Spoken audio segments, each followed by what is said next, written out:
Face the flag. Start with the Pledge of Allegiance.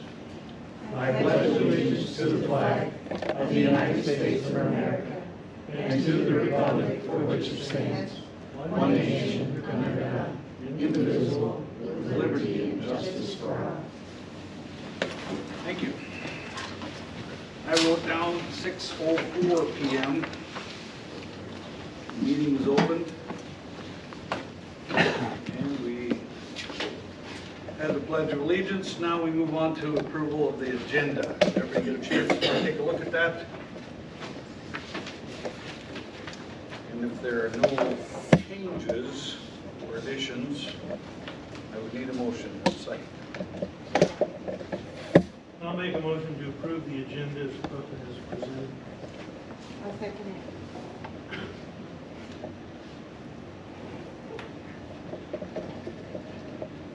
Motion's been made and seconded to approve the agenda as written. Is there any discussion? Hearing none. All in favor? Aye. Opposed? 4 yes. You'll notice that Linda is not here. She has pneumonia. Not doing very well. We probably will get her on the phone after a bit to discuss a little bit about the budget. She asked that maybe we could do that, so. How about approval of the minutes of the August 2nd and August 16th meetings? Did everyone get an opportunity to review those? I didn't see anything. Anything out of the ordinary? Yeah, I didn't either. I would need a motion in a second. I'll make a motion to approve the minutes of August 2nd and August 16th. I'll second that. Motion has been made and seconded to approve the minutes of August 2nd and August 16th, 2021 meetings. Is there any discussion? If not, all in favor? Aye. Opposed? We'll vote yes. Motion passes. And we'll move on to number 5, the watershed slash wastewater treatment facility improvement. And Dale's here. Hi. You had an interesting meeting, I hear. I mean, it was a good meeting from what I heard. Yeah, it went well. My understanding is you guys want to know some information about a water line that feeds Alcester. It's rusty. Is that? That's probably part of it, for sure. That little shed above. Yeah, by the Yeah, that. new community center. We have a little shack sits up by the community center. It looks like an outhouse, and that's where our feed line comes in. And then there's a control valve, and then it goes out. And what it is, it's in a hole, you know, like a 6 foot deep hole. And because the pipes in there are exposed to humidity and moisture and whatnot, they have rusted significantly. I'm not saying this is an emergency by any means, but I think it's something that should be on your radar to maybe get that fixed sometime. The way that I've been looking into it, and what they like to do is to bring everything up above the ground level. So your pipe comes up, control valve, and then it goes back down in a heated environment. We heat this with a little electric heater in wintertime, so it doesn't freeze up, of course. But and I think that's why these particular sections of the pipe are so rusty. Because we've opened them up before when we had leaks, and the outside of the pipes don't look that bad. It's the inside that looks worse. You know, rust and scale over the years of usage. So. So are you gonna have room in your little house Well- to do that, or are you gonna have to have a new building? I think we can make that work, the shed we have. I think we'll probably, put everything together over here above ground and then just move the shack over it, is what I'm thinking.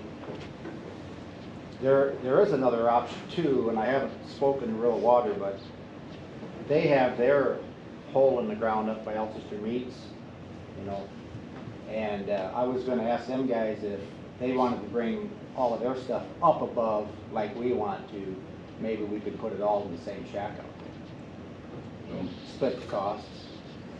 I So don't then know. this would just be a contiguous pipe that just Well, goes. I mean, we've had issues and we're always running from their hole in the ground to ours, you know, with the meters and shut-off valves and back and forth we go. And if it was all in the same location, when we have an issue, it'd be a lot easier for everybody involved. Why is there a valve there if the one here does the same thing? Well, they restrict our flow. I mean, we can only get so much water from them so fast. And that's what that's all about up there. So there had to be two valves no matter what anyhow. Yes. It'd be the same thing in one spot.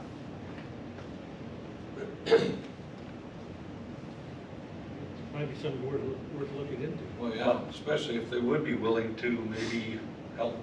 I don't know if they will, but I'm gonna throw it at them and Yeah. they might say absolutely not, or they might say yeah. It might work too, so. So are you gonna talk to somebody after you've checked with them and get some figures, or do you have those already? I thought I would have something to present you tonight, but the guys got back to me. Just looking at it, and I hate to throw a figure out there, but he was thinking around $60,000. He just got done putting one in for Hartford, I guess.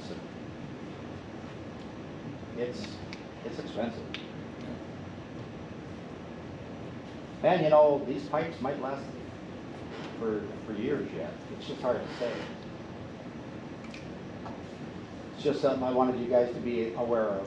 So.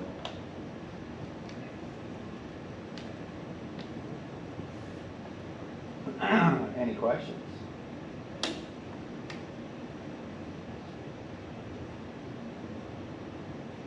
So I mean, I guess my view is if you wanted to just start putting a little bit away, you know, within the next few years, we're gonna have some money stashed for that reason maybe. Sure.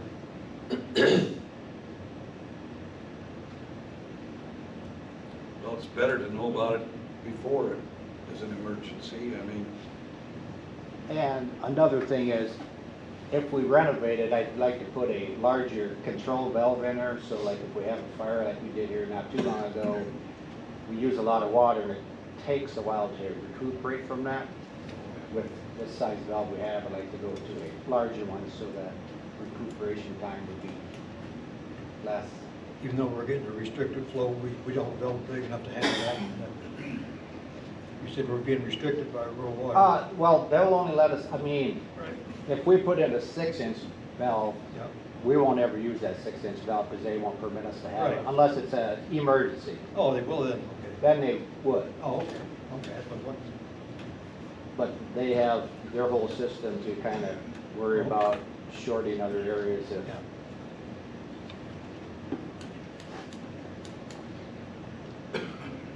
I guess it's just kind of food for thought. So. sure.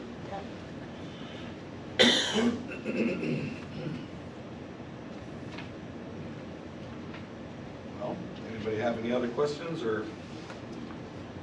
We've got about- Wastewater? Go ahead. At that meeting we had, it sounded like maybe next year they can start on some of the cement work. Once we let the bids out, which will be in May, is my understanding. Is that right? I think so, yeah. Yeah. So it sounded like they can maybe start on some of the cement work, and then, of course, when winter time comes, they might have some inside work to do. I don't know. Like to see it proceed, I guess. Sure.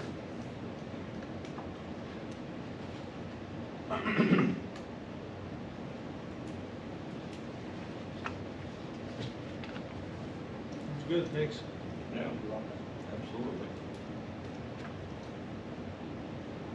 We've got 2 minutes for public input. I guess we could start with public input, and if there was more than that, we could revisit it afterwards. Is there any public input at this time? I do have a question for the council. My question involves the golf course as pertaining to the Facebook page for it. I noticed on there that there has been no activity in 3 years on the Facebook for the golf course. When I asked about that issue, when I asked them about the issue, you know, and other people, I got the response back that it was password related. And I've heard that there's been multiple attempts to try to obtain at least some sort of access to that page so that they can inform the public and other people that may want to come to the golf course as for tournaments or rates or even hours. And you know that they've tried multiple times to get this, and you know over the last 3 years it's been chalked down to password. I guess the question I have to the council is, you know, why isn't that being fixed so they have access to it? I noticed that the city pool regularly updates their information, you know, with pictures of kids swimming and this and that, you know, swimming lessons. Why doesn't the golf course have that same opportunity anymore, and why can't we get access to that? You know, because it'd be nice. I just moved back here this last year, and I looked in there and I was trying to find out what there were for rates. There's nothing up there for rates. You know, there's nothing up there for any bulletins. The hours are outdated as it stands. It's just kind of unfortunate that we don't have this stuff for public display, especially, you know, when we have free weekends where, you know, where the golf course doesn't charge anything for green fees, but they would make more money for use of golf carts or purchase of beer or beverages, you know, what have you. That's where you make your money right there, is from everything else. You make it from the golf cart rentals and everything else, and not being able to adequately advertise that stuff kind of kills the potential revenue for the city in that aspect. You know, a lot of people look for this stuff. Whenever I go out and I want to go look at a golf course, if I want to golf somewhere, the first thing I do is I look up information about the golf course. You know, how good is it? You know, what are their rates? What is this? What is that? And I feel we don't have that in Alcester, and a lot of people come from Sioux Falls and Canton, you know, just for the opportunity of no set tee times, because that's one of the great advantages of a small town golf course is no tee times. You know, so I feel like we're losing a lot on that. Could you kind of explain to me then what, there is a Facebook page? There is a Facebook But page. if a person wants to go on and look at it, it has to have a password?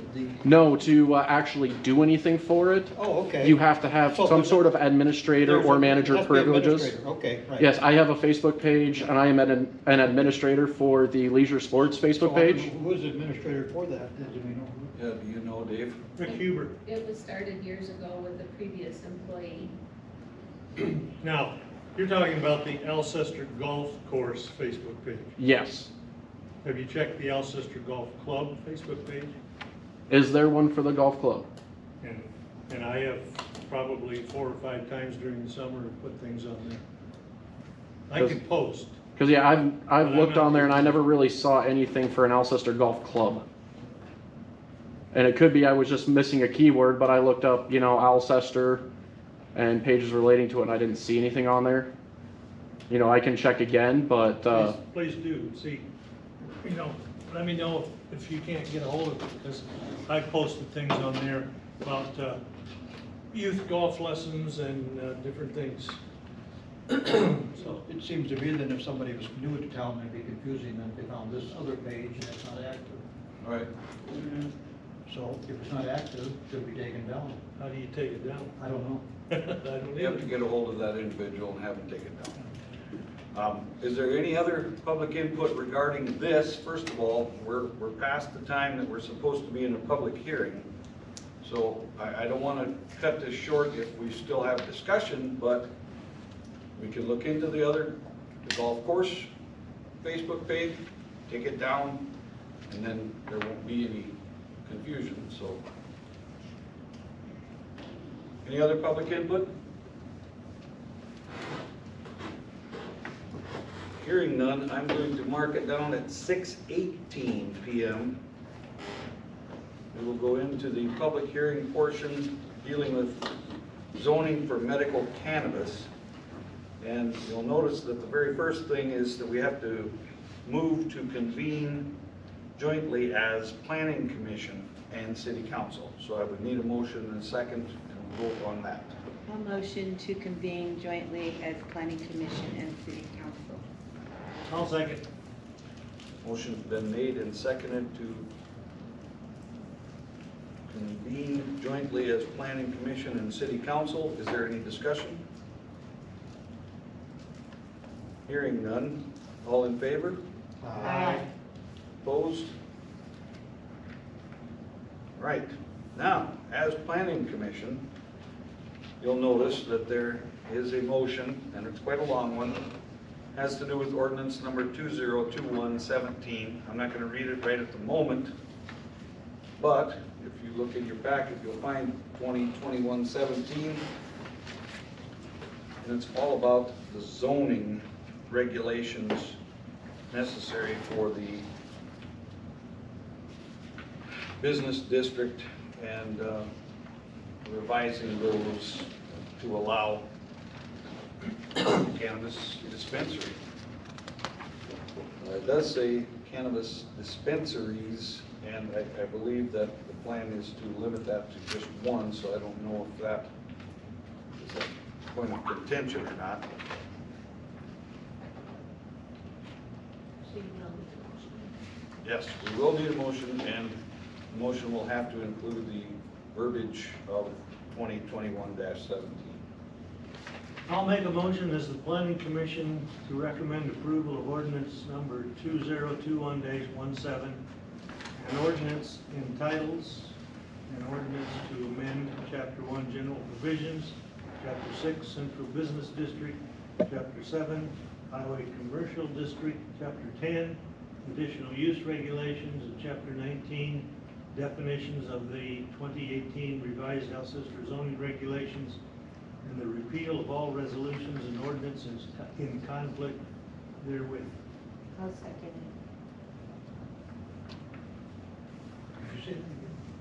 Good. Motion's been made and seconded. And you can read the text there. Dave read it. Dealing with ordinance 2021-17. It doesn't appear as if there's a vote. Correct. Don't need a vote? Just the This motion. is just opening the Okay. floor for this ordinance. So now, the public hearing turns public for anybody to give comments. We'll start out as it's listed in favor of the ordinance.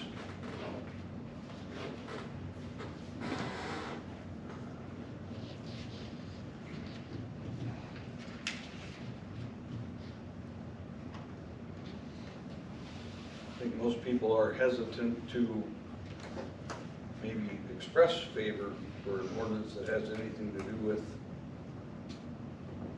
something like cannabis, but along the same lines, we've been told already that if we don't make our own ordinance, somebody else is going to do it for us. So in my opinion, that is a good argument for the ordinance.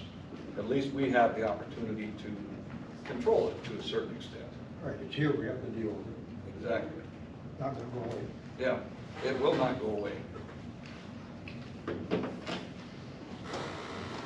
So, can wait another moment in case somebody does have any favorable comment concerning the ordinance.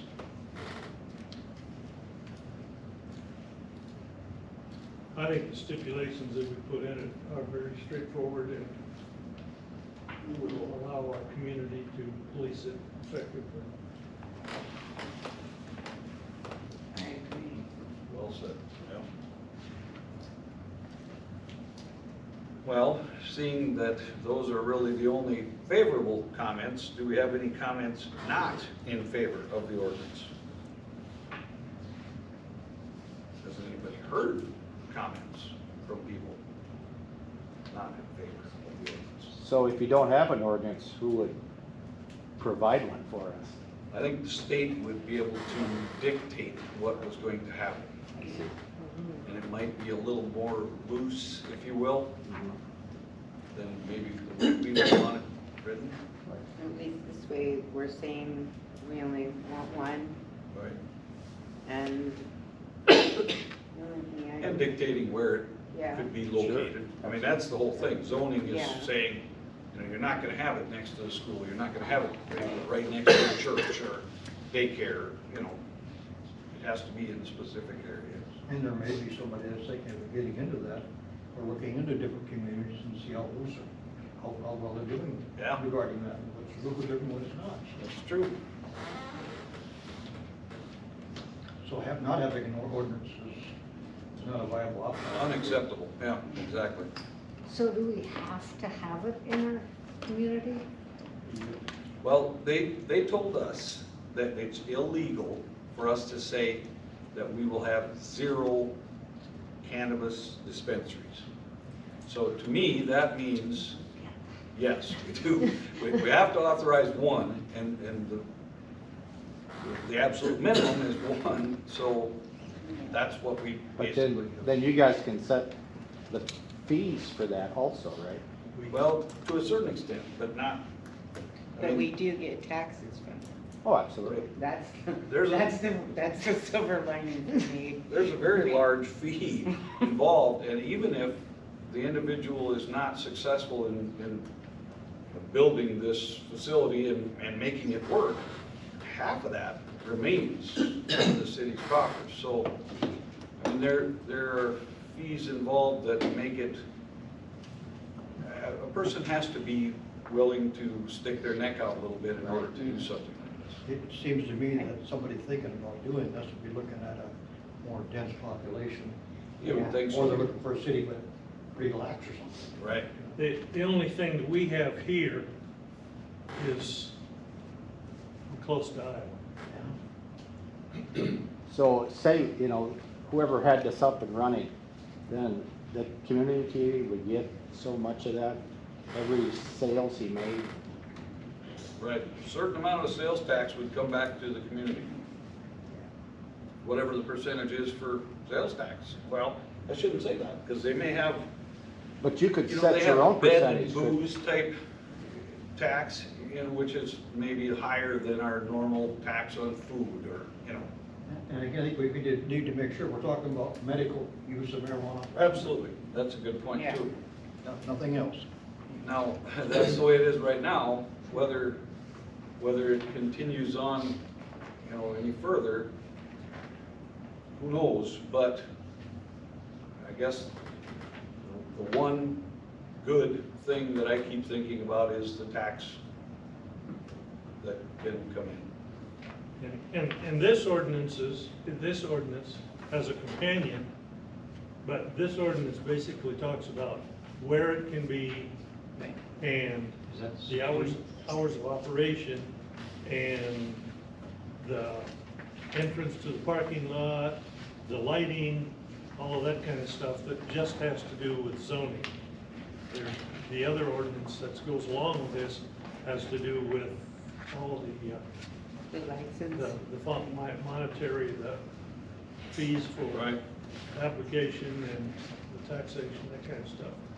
And yes, Curtis, I believe that is 2021-16, that's the companion ordinance.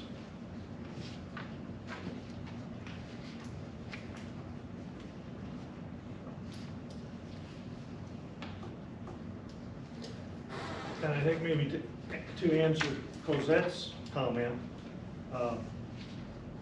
the voters of South Dakota voted to Right. approve this. Right, So that's probably the reason why we can't have 0. okay, thank you.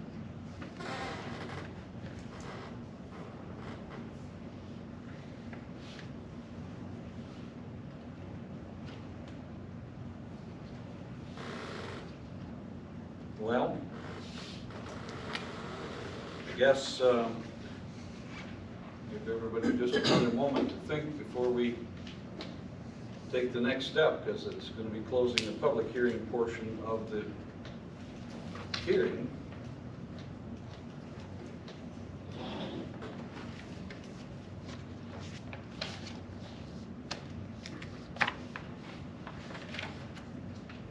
And hearing no other input, I will now, oh, I don't know, should we take a moment and? Okay.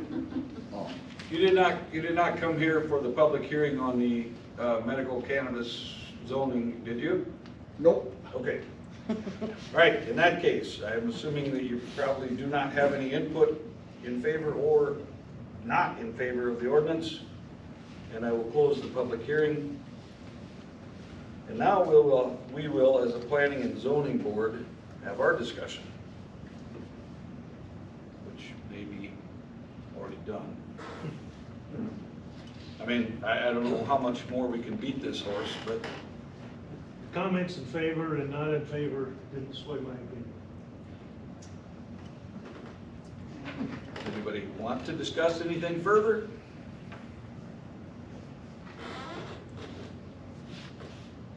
If there is no further discussion as a planning and zoning board, we would have to vote on the ordinance recommendation made earlier as a planning commission.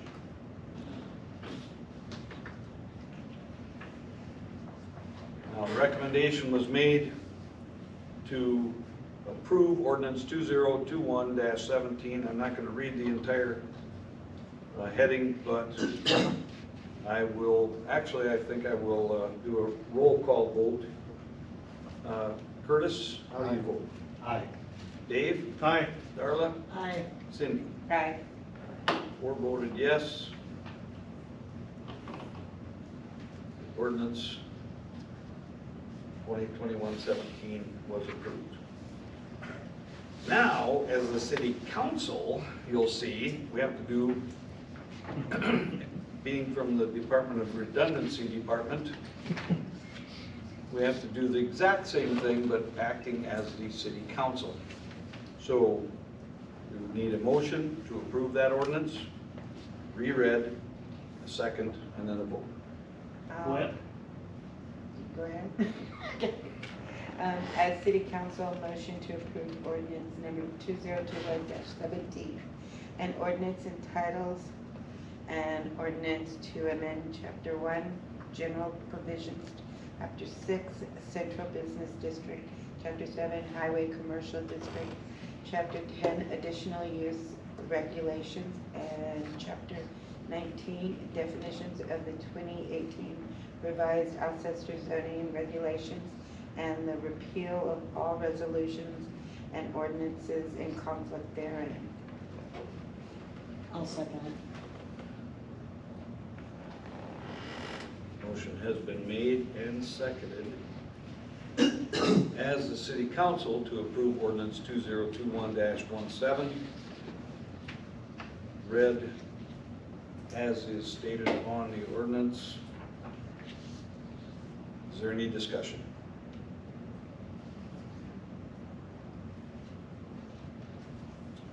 Hearing none.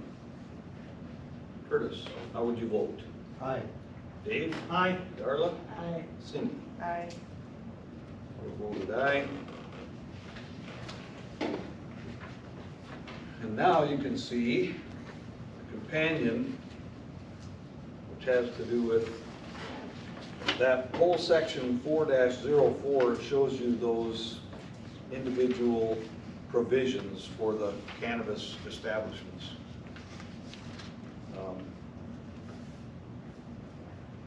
Was this modeled after other?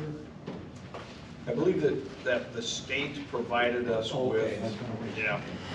Is that correct, Sam? Yeah, so, both of these ordinances were drafted by a group of, city attorneys, in conjunction with the municipal league, and I think the league picked up a couple of right guys that do a lot of city work to basically draft them, and then there was feedback and input.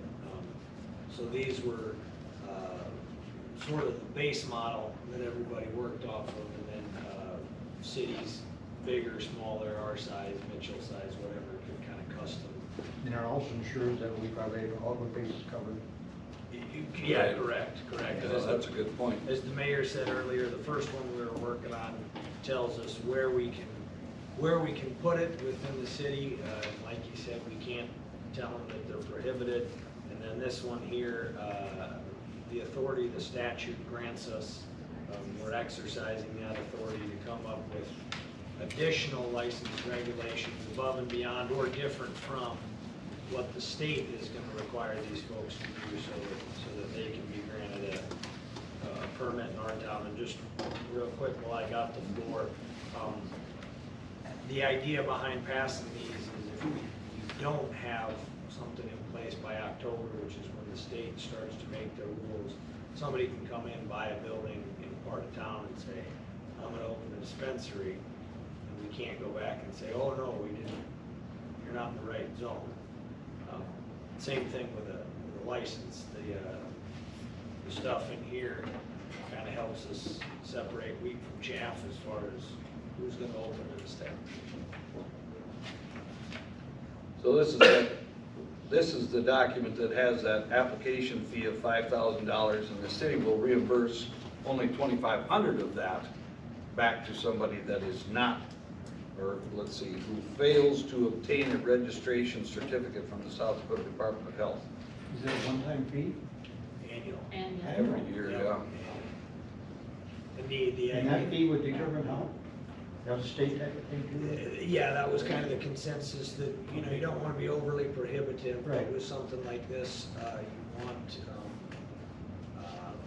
somebody who can put up the cash to have skin in the game, and then, you know, if you're going to generate revenue, continue to pay a dollar amount to be able to continue to have the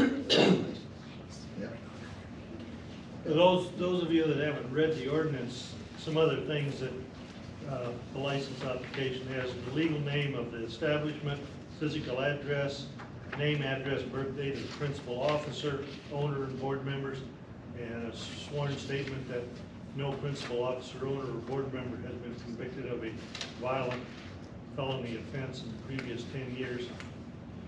So, kind of, like Sam says, separates a little bit of the wheat from the chaff. It is interesting, though, that kind of like a liquor license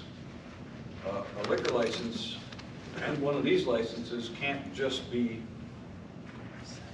you know, not allowed for an individual if they don't have a problem on their record. I mean, just because you don't like them doesn't mean you can say, no, you're not going to have a license. If they do have one of those felonies, or if they do have some issue, or if they've made a false statement or whatever, yes, then it can happen. But it's really against the law to limit the liquor license or one of these licenses if the individual is legally able to have that license. So, yes. So would they like be raising it here, or would it be shipped in for sale? That's a good question, Dale. On the 2021-17, which sets out, most of the cities I think are doing this, or a version of this. You can't grow, cultivate, process, and sell out of the same facility. And I'll analogize that to liquor. Currently in the state, unless you're a small brewer or distributor, liquor producer or wines, and they allow some of this under the statute, I can't go, if I'm Budweiser, I can't have a brewery here from which I package it and then direct ship it to my Budweiser-owned beer outlet. I've got to have, it's got to be brewed in one place, a distributor's got to get it out to people, and a distributor can't have a piece of the action on the retail side. So they would have to have a distributor. Right, and our other ordinance specifically only allows a dispensary, which I'm going to equate to a pharmacy, but it's not a pharmacy under statute, but it's the closest thing. A dispensary is a place where a person who's a medical card holder can go obtain the marijuana version of Tylenol, I guess. But we do not allow anything but a dispensary in the city under 2021-7. long way of saying you can't grow, process, refine, and sell all in one shot. I do have one question about this ordinance. It says 4.0406, city neutrality as to applicants.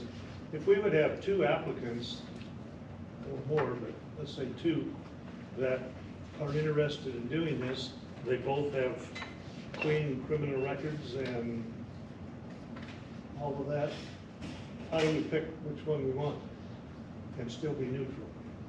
It'd have to be a lot type thing. I mean, Either that or Dave. Flip a coin? drawing, yeah, first come, first served. Okay. And so, I think that section is,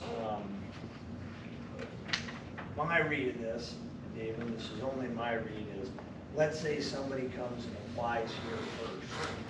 And we've got two people applying for a license here, and they're also applying for a license at the state. When it says department, it's referencing the Department of Health. If they call down and they say to us, boy, these two people are exactly identical, or me and we think Bob Johnson's a little bit better, who do you guys like? We're not telling them we like anybody more than the other in any way when the department is making their decision to grant the state license, is how I read that. And we would be legally responsible or legally have a legal leg to stand on if we would just do it by date of application. Yeah, I think so. I mean, you know. If all things else being equal. Yeah, everything else being equal. Okay, sounds good to me.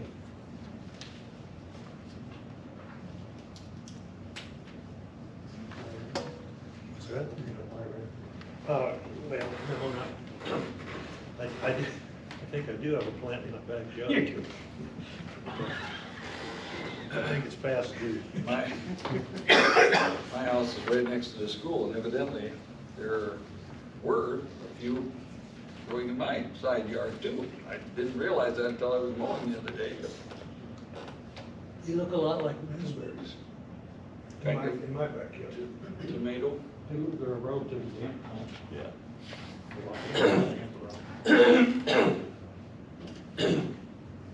Well, good discussions. Is there any further discussion regarding 2021-16?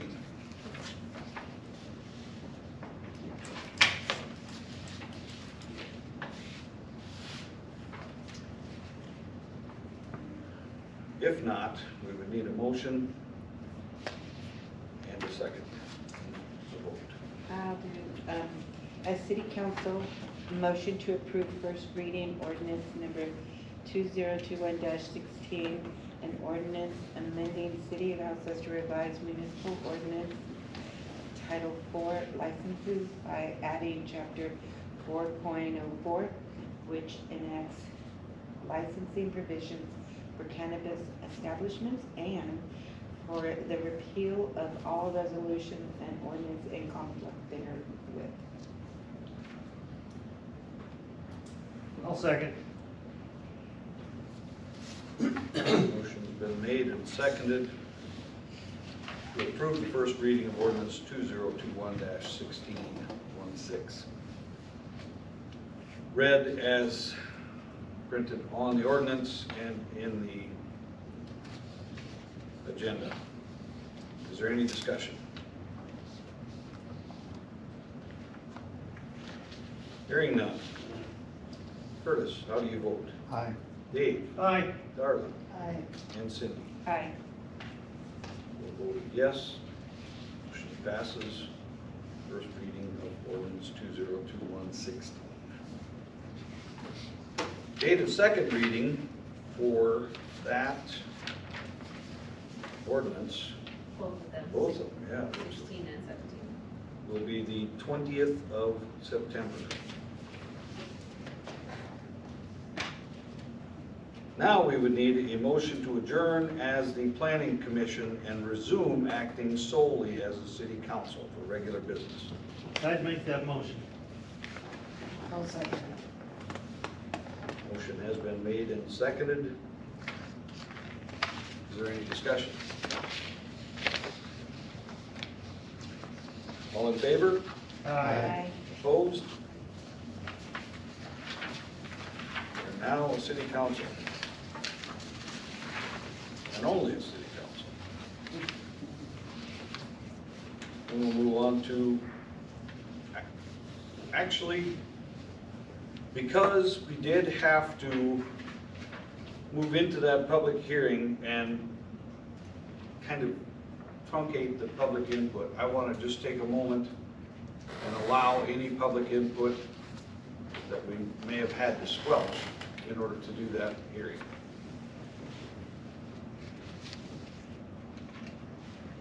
I did take a look real quick on my phone for the Alcester Golf Club, and I have not been able to find any active posts on anything under Alcester Golf Club. Really?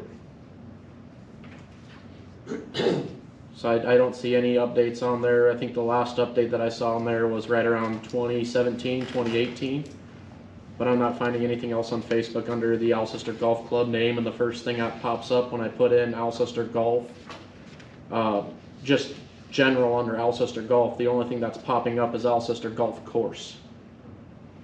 So are you on Facebook? I was on Facebook, yes. Huh. Wonder why my posts aren't showing up.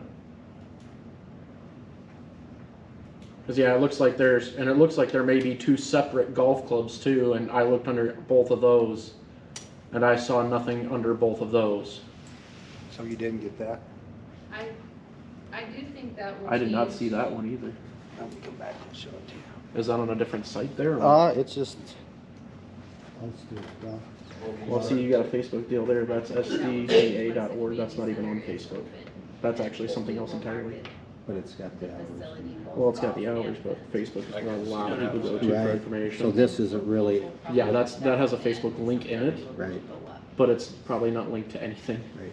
I just thought I'd show it to you. Probably should get a hold of Rick, is that who it was? Yeah, we'll address that. Good input.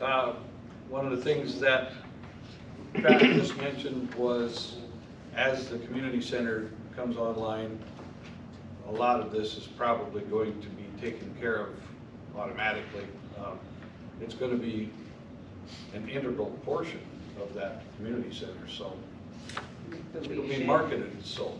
we definitely, though, should have those others taken down so Absolutely. that people don't Yep. act, And I might, like people will find that and then sorry, not understand. Shouldn't be conflict, that's Right. for And sure. it does have our phone number on there, which is accurate, so if someone had questions, they could always call the clubhouse. I might add something to that real quick. One thing that could possibly be done, since the actual name is Alcester Golf Course, you could petition Facebook to have that changed over and pulled from Rick if he didn't have anything from that is a possibility, as he's not associated with it anymore. Is the official name Alcester Municipal Golf Course? That's the way it should be read. Well, it's probably gonna change, Oh, so okay. I do think it will be updated, Okay, so.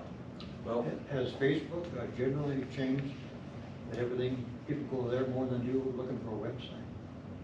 Websites are obsolete and everything. well, I mean, the Alcester, I think our Alcester City website has information on it about the golf But it- course. Maybe it's not all inclusive, but Well, it has a website for the golf course listed on there, but it's to a dead page right now as it's not active. right. Per se, if I want to get out to a lot of people in a short amount of time, like the gas main break, Facebook is honestly the. Oh, it is. Yeah, Seems everything seems moving that More way. people are paying attention to that than a standard webpage, I would say. Yeah. Is there any other public input? Hearing none, we will move on to legal updates with our very own Sam Nelson.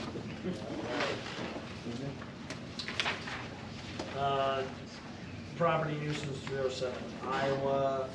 I have reached out to Mr. Huff recently. I think I updated council about this last time. They indicated they're going to get where it's painted. I have not had a chance to speak with him about our concerns with the structural issues identified by Jeff Fenwick's this be addressed before, any, what I'll call cosmetic construction or addition of any features to the home or painting. I hope to make contact with Mr. Huff on that issue this week. The roll-off discussion, I reviewed our ordinance, and I spoke with Warren Fisher from Warren Fisher's, what's the name, full name of his business? Warren Fisher Disposal. My understanding from him was that he agreed with me that the contract that is written in ordinance and agreed to by him does not cover or grant him the exclusive right to provide roll-off dumpster services in town. My read of it potentially could be that if he thinks that he's entitled to that, he may have to provide it at whatever the current rate is that he's charging for service. So in any event, I don't think that we have any issue there, and he, as far as I can tell, agrees. Pat, correct me if I'm wrong, but I think there was some concern on his part that third parties that are providing roll-off service in town are bringing that construction debris or whatever it is that they're hauling up to the Sioux Falls city dump. But I don't know if we have any independent evidence of that, and if that's the case, it's not our issue to solve. I think Mr. Fisher is informed of that, and so subject to any questions by the council, that's all I have on the roll-off discussion. But I think our ordinance permits third parties to contract with citizens to provide roll-off services. So, in talking about that, does the council have any opinion if you would like people to obtain a permit to inform the city a roll-off is coming, or not? And also, that order. Or, I guess I would think the only time you would probably want a roll-off is if you're disposing of most of the stuff in the house. Remodel or something. To move. Fire, Or I mean, you're gonna get a building permit for construction. construction or remodel or addition. And then that could be a question that's asked of people that, when they come in for a building permit. But I do know that I've talked to a couple of people that have had other name roll-offs. I've talked to the owners of the companies that those roll-offs came from, and they were not aware of there being anything in our ordinance regarding this. And they were very apologetic. They were like, we would not have done it had we known there was an ordinance. Well, the point that I was making to them was, it is in the document right now. It looks like you have to have a license in order to haul garbage from this facility, from this municipality. And that's the way it's kind of written, but that vagueness, again, can get us into trouble. So we need to address that sometime soon. I think sometime in the near future, we should address how that's worded.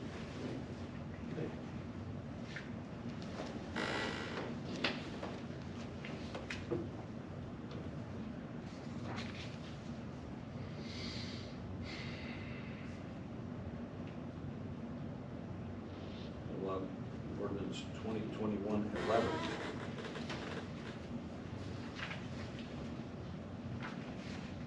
So this is, you recall, this is the ordinance that tweaked how where golf carts could be used. I think we had some discussion last time about whether or not they could be allowed on state highways. Austin, I think our consensus was no, right? The state statute would preclude that, but we're free to allow them on municipal streets if we want. I don't think there's been any significant change, or I haven't had any questions about the ordinance since the last.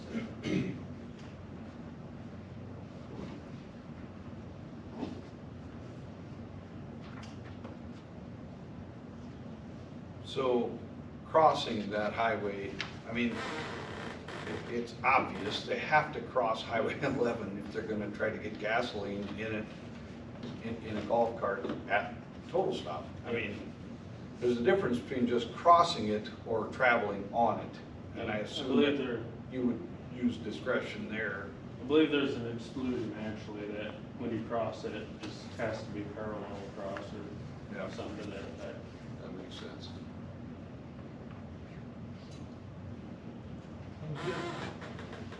Well, we would need a motion to approve the second reading of that ordinance.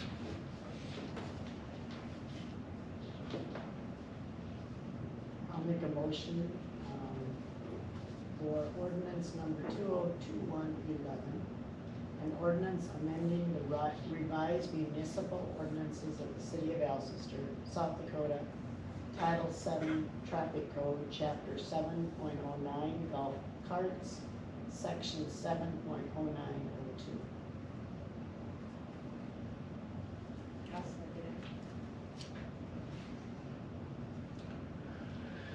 Motion has been made and seconded. Let's see, this would be the second reading, right? Yep. To approve the second reading of ordinance 2021-11, read as written in the agenda and as printed on the ordinance. Is there any discussion? So this is a tweaking of an existing ordinance? Correct. And what is the tweaking? One of the things we took out was that golf carts needed to have signals, turn signals, lights. It was felt that was redundant because, well, just felt that that was redundant. And then also the fact of driving the carts, who is authorized to drive the carts? And basically, if you have a driver's license, you are authorized to drive a cart. If you don't have a driver's license, you are not authorized to drive. The very last sentence is probably the one that has the most teeth in it. It says an operator of a golf cart shall comply with all city and state traffic rules and regulations applying to vehicles. So insurance, licensing, etc., and age are in there. So this is effective, what, 20 days after publication? Correct. October 6th. Is there any other discussion? We had several kids driving No, okay. around town with other occupants on No. Yeah, like 6 kids all in one, you know. it. And probably under the age of 12. Yeah. Can't imagine. Is there any other discussion? Hearing no other discussion, all in favor? Aye. Opposed? 4 in favor. That was the second reading of 2021-11. Now we move on to 2021-15. Another zoning regulation having to do with variances. You may recall that, again, the variance ordinance was not necessarily vague, but it was written so constricting that you had to show severe liability or issue if you were going to ever get a variance, and it's almost impossible to do that. I mean, so obviously this makes it a little bit easier to obtain a variance, assuming that the city council approves the variance. Is this ordinance amending arose some existing issue with somebody that needs to be addressed? How did this come to be that we're doing this now? The last few variances that have been brought before the council, as the mayor stated, it was, the way our variance procedure was written was so strict, it did not allow property owners to do what they would like. Well, I'm wondering, I see Joe was here, wanting this to be, Correct. it is okay. I can expand on that a little bit, Curtis. Bill had an issue and there were several others before him and we want people to be able to do things within reason. Our current variance ordinance, we're faced with the tough choice of you grant a variance, but a couple could arguably have been granted where it's tough to see how we met or didn't meet the criteria, and the criteria were so restricting as to say that, you know, you could basically argue that, well, no one's ever gonna get a variance. And so by loosening it up, we do expose ourselves a little bit to folks being able to more easily get around the zoning ordinances for certain things. But the flip side of that is, I think you had a number of people, this gentleman included, who wanted to do reasonable things, and under the writing that we then had, it was virtually impossible to grant that unless you found something that would be tough to back up, I guess. So does the variance, when requested, have to come to the city council? Yes. Yep, so none of that part has changed. If you've got a permitted use or a setback, I'm just gonna use a quick example. I've got a setback of 20 feet to build a garage, and I wanna build a 2-stall garage, but I got a weird lot that's 10 feet narrower than everybody else's. This makes it a little easier to go, okay, we're gonna give you a 15-foot setback, because your lot's weird. Yep. You made it. But the I variance just will have be a approved by question, council. though. Sorry, I just have a question. I mean, I've been going through this process for months now, but I turn around and I talked to Larry Anderson, and you just said yourself that it's virtually impossible for a corner lot. I just want to know, how did Larry Anderson get a building permit so fast? And he's on a corner lot. I'm just asking. And I told Larry I wouldn't mess with him. And I've talked to Dave about it too. Okay, yeah, you and I had a discussion a while ago about this, and I've talked to Larry about that. And first of all, his garage isn't the same size as yours. Second of all, it's oriented with the driveway to the street instead of to the east or not on the street. And I think those two things make it a lot easier for his garage to fit his lot than the way you Well, want to do I'm yours. still within my lot and everything. The only reason why I wanted that variance, so I could use my driveway instead of making a new one. I have a big cistern on that property. That's the only reason. So if you had put the garage the other way, it would have interfered with your cistern? No, I would have had plenty of room. I wanted to just utilize my driveway, Dave. That's all I wanted to do. So what would it, If I wouldn't have got that variance, it would have come out too much to where I would have to move everything or tear out the cistern that's in there. And that cistern goes down about 20 feet deep. okay, so the cistern was in the way of where you wanted to put your garage? Yeah, pretty much. I mean, if you drive by my lot, you'll see where the driveway's at, in the Sure. big cistern. There's a well spigot there. Is there curb and gutter there, so Yeah, there's curb and gutter it's there. not extra expensive, Yeah. that driveway, and take Yeah. the curb and Yeah, gutter. and then, I was trying to work with the city and not having them put in an alley access for me too. And which that would have costed the city probably a pretty penny. To cut the curb and gutter, dig all that out, pack it full of gravel, cut the trees that are overhanging, And I just don't know. I get that it takes time, but it's getting a little frustrating over this time. And I understand he was gone for 2 months on guards, which completely understand, but I'm pretty sure there's somebody in your office that could have helped out this situation. Now we're getting into winter. Well, like I told you before, Yeah. I'll tell you again, just so we're clear on it. Under the old system that we're changing, Yep, it's highly, highly likely you wouldn't have met the criteria.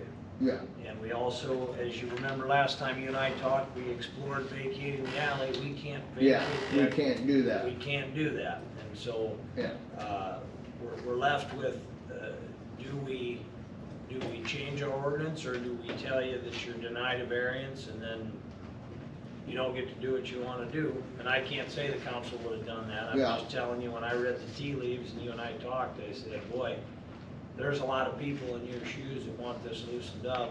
We probably Yeah. won't loosen it up. So, again, I'm No. sorry that this is how fast we move, but, I think this is the best solution to get you what you want.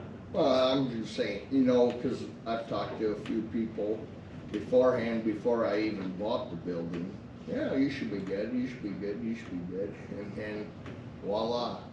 So now I've got all this material just kinda going to waste. I understand it's frustrating. So it's frustrating for me. And believe me, I'm the last guy that wants to have this process turned into what they do in California. You know, but I just wanna know, you know, are we gonna do it or do we not? 'Cause I it- guess I'm in agreement with passing this ordinance, which would make it what, Pat, did you say, October? October 6th. So here is what I will do. Because we have the essentially 27 days, 7 days for me to get it in the paper, and then the 20 days of publication. I will also schedule a hearing on October 4th. And at that hearing will be when Joe will present his request for variance. We will have all the setback information and present that to the council. If it is approved by the council, you can start building on the 6th. I guess, It's about as fast another as month. we, unfortunately, it's as fast as we can move. No, So- I'm not blaming any of the council people at all. It's just, you know, to find somebody trying to build it and get it up before snow flies is pretty tough to do. I think you'll be all right. We've got global warming. You think so? We'll never see snow again. What are you talking about? Not until nuclear winter happens.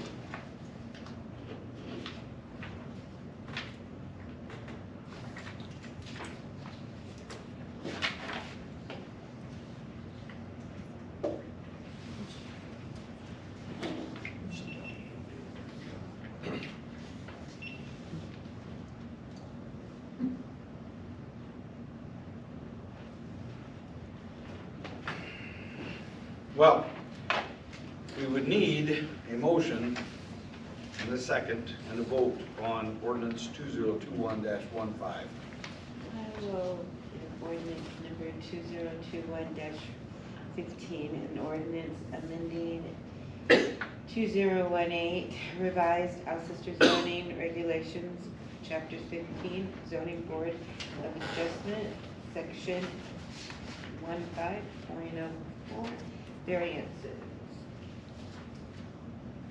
I'll second it.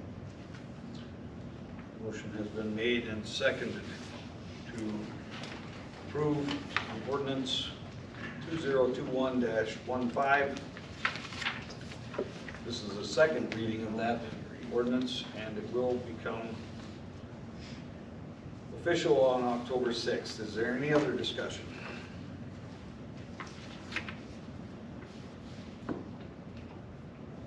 All in favor? Aye. Opposed? All right, passed. Thank you, guys. Thank you.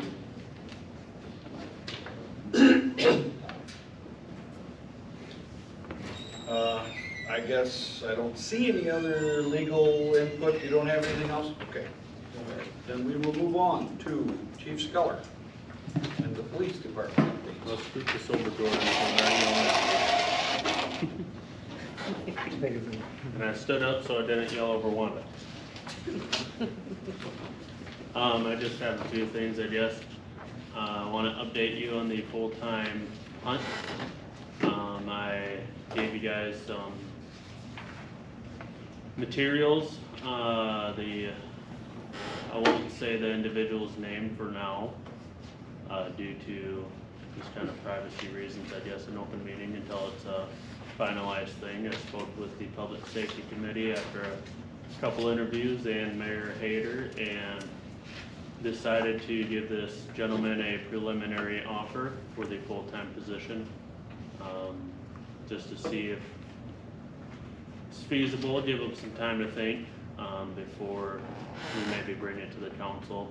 I also have a letter drafted up with the help of Pat, an official letter for a job offer, which he will be receiving tomorrow. And that would be brought with, if accepted, would be brought with to the city council meeting in 2 weeks. Any questions, you can give me a holler, give anyone on the public safety committee a call, or between our candidates and the few full applications that we got, he definitely, I feel, was the best, well put together guy, and very knowledgeable. I think his strengths are going to go along with my weaknesses, and we can make a good pair. Next thing is stats. Wait, before you do. Yes, sir. I was actually looking at this documentation when you were speaking, so you probably already said it, but after speaking with the individual, you found that they were receptive? I believe they're very excited and receptive. He lives in Vermillion now. I think the biggest thing for anybody would be the 15-mile on-call policy, which is very, it's kind of restrictive. And I informed him that we're not going to expect him to move immediately. We're going to work with him and give him some time to figure some stuff out. So, like I said, he's very excited on the phone when I gave him that call, and well, hopefully everything works out. Hopefully sometime is not years. No. Do you feel the 15-mile is a limit we need to keep or not? It limits us from getting people, I suppose, too. The prior chief and I kind of, with some council members and other, the attorney, we kind of come together with that 15-mile radius. With the 24-hour service that we got, we don't want, if a major emergency happens, if you're on call, I don't want to be up in Sioux Falls and, we have a deputy that's closer and a highway patrolman shows up way before us. It just, You feel it's more workable on your end? Yeah. To limit it to 15 miles? Yep. I believe I don't remember what the old policy was, how restrictive it was, and. I was just curious. Yeah. How it works. Well, before we sort of expected people to move to town. Yep. And I think Pat and I kind of talked, and we kind of put a contingency kind of date, maybe like the middle of January is, it gives them plenty of time to be able to move, and obviously if we need to work with them a little more, we may have to do that with the housing the way it is right now. So you and the Public Safety Committee have actually interviewed this guy live? Yes, sir. Okay. Any other questions about this gentleman? Suppose in 2 weeks, hopefully I have some good news for you guys. We can get some help. Next thing is stats. I'd say it's more of a typical month. The past few months have been kind of a little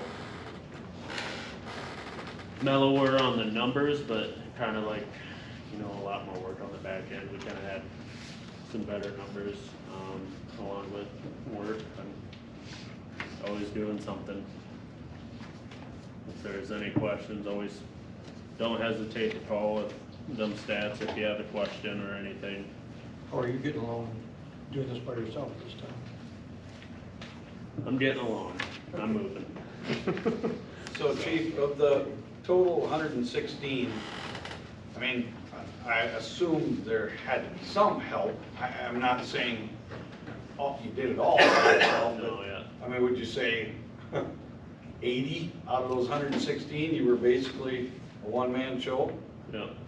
I'd say about that would be a reasonable number on an estimate without going through and check marking everything. I suppose, yeah. But some of those are like you said last time, no, that negative contact, that was just, Yeah. you used to serve papers, nobody was there. Yep. Okay. Where do these, service of papers come from? Who instigates that? A lot of a lot of those are from the deputies with the civil paperwork. A lot of lawyers and the county will have the county serve them, and if they're within the city of Alcester, they'll be generated on this report. So we do. Okay, so there's 33 instances of civil paper served or negative contact. Did you do all those? No. Oh, okay. But they show up on your report Yeah. because they're in the city. The old reporting system that we had, it was city-based, and, this new system that we have is every single agency put together, and we've gone through with I think it's Central Solutions, and tried to build the best report that we can within the city, just to let you guys know what's going on. Okay, so the ones over here that have underneath case number where it says APD 21, Yep. those are the ones where you have actually. That's where I actually generated a report and made sure to get some information put in there, and there's 99% of them that'll also be body camera. Okay. I know what ambulance call you did for sure. Thanks. And suppose I'll save my last thing for the letter C, or I suppose. Yeah.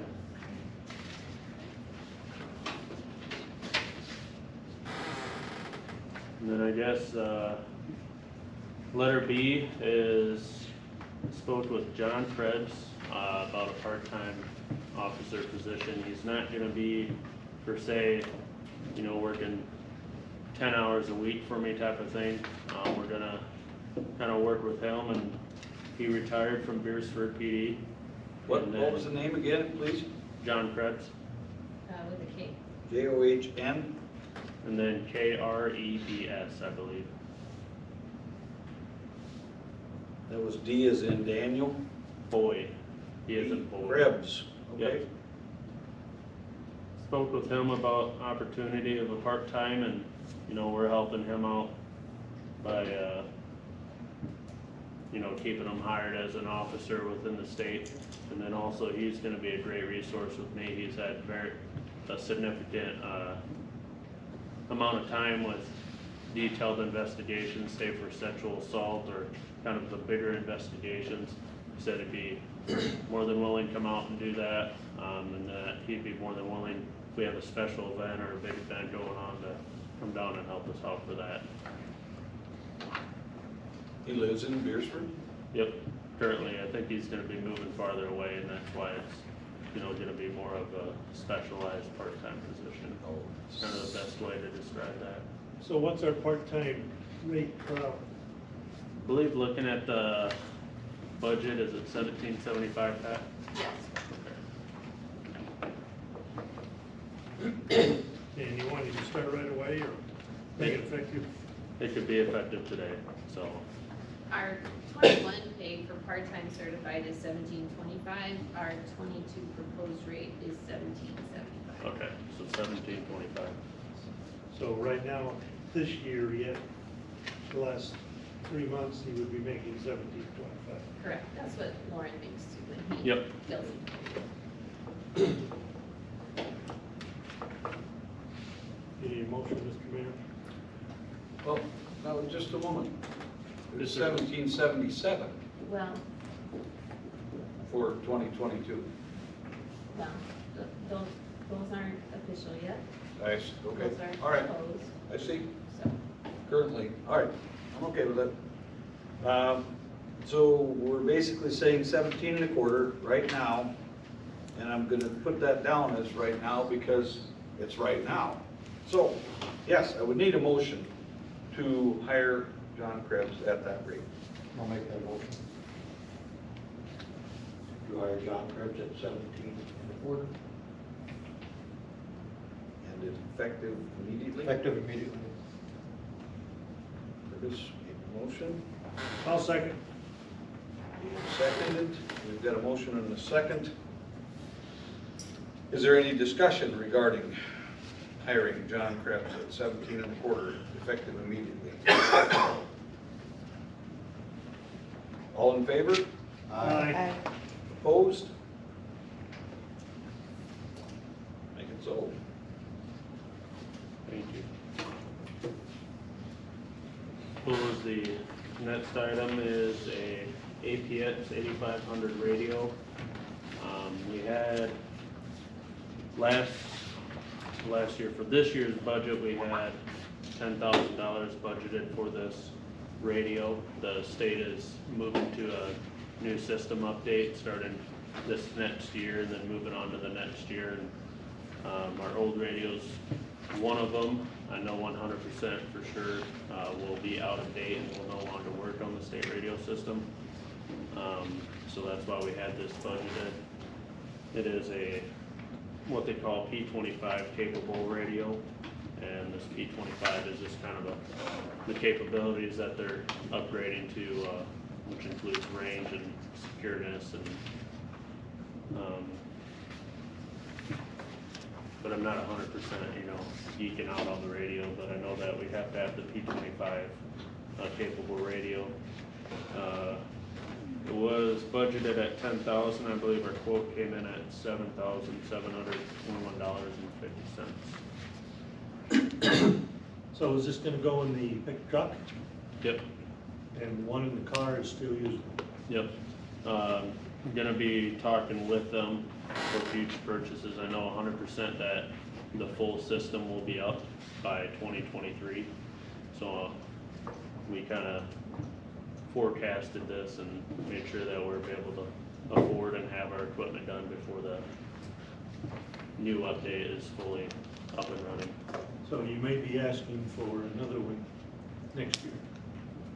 I believe the year after is, I don't think I budgeted for next year, but Okay. possibly the year after.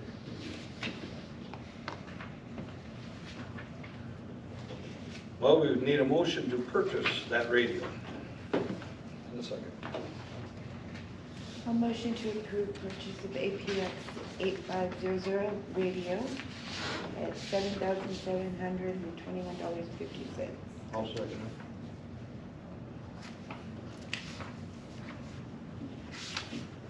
Motion's been made and seconded. Is there any discussion?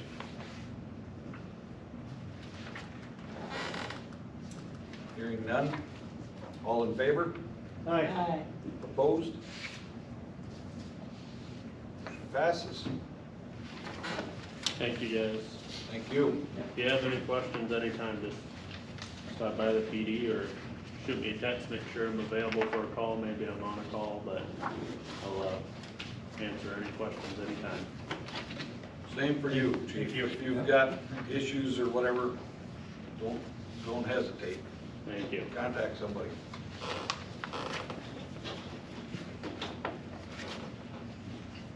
All right. We'll move on to item 10, office building door. Oh, there's something in here. So, last Monday, and I'm not sure why it happened, but it did, we lost 3 screw heads out of the center hinge of that door. And it's the main door, it's the east side. You can notice that it doesn't shut anymore. And so, we had the same gentleman who came down to fix the handicapped door opening, come and give us a quote, because finding commercial door installers is a little bit challenging. And so he came down, took pictures, and wrote up an estimate for us what our best, most economic solution is. As we are not the owner of this building, I shared this with Jamie, and with the understanding that the city would kick in half, and if the industrial board would kick in the other half. And Jamie responded to all of you, so you saw his response. The trouble I have with his response is Wanda and I are the ones that have to maintain that door. We had it happen to us last year where the door didn't shut all the way in the winter months. The entryway is warm, the outside is cold, it melts the snow, it creates ice. The next morning when I come in, I can't open that door. And I don't wanna go into winter, especially the way it is right now. So the only way we can properly shut that door, and this is what we do every night when we leave, is we walk out the side we don't ever use, and then push the current door shut, and then we shut the other door. So I don't know the city's, how the council feels. I just know going into winter, I can't go in with the situation I have right now. And unfortunately, it's not Jamie that has to deal with it on a regular basis, it's us. And the way the current door is also, I have watched some of our older patrons, they're not strong enough to open the door. We have an open, I hate to admit it, I'm one of those. But don't we have a button push? Well, we do, but I've worked in the thrift store, and I've had it virtually go out and push it open or something. It's tough. Yeah. Now, Jamie suggested we take the door from the other end and put it here. yes, I don't like that idea either. And the reason for that is, I don't know the status of the door that is directly down by the FFA area, but I will tell you there's something unique about that door because they have a log chain around it because somebody can pull on it and it will open. So, and just to be honest, I mean, I asked the gentleman, I said, okay, so how old do you think this door is? And he said, well, it looks original to the building, so, you know, it's a 20 to 25-year-old door. I believe that it has served its useful life. I mean, something caused 3 of those screws to lose their heads all in the same day. I don't know what. And so the screw is in the frame and the heads were on the ground. The door frame, you can see it's got cancer spots. I mean, it's definitely oxidized and rusting. I mean, it's just, now, that being said, I know at one time we even toyed with the idea of the city owning this building. And I don't know if that's ever going to happen, but Who owns the building now? Industrial board, That was needed to the industrial board by the school? correct? Just this building and not the old high school? Correct.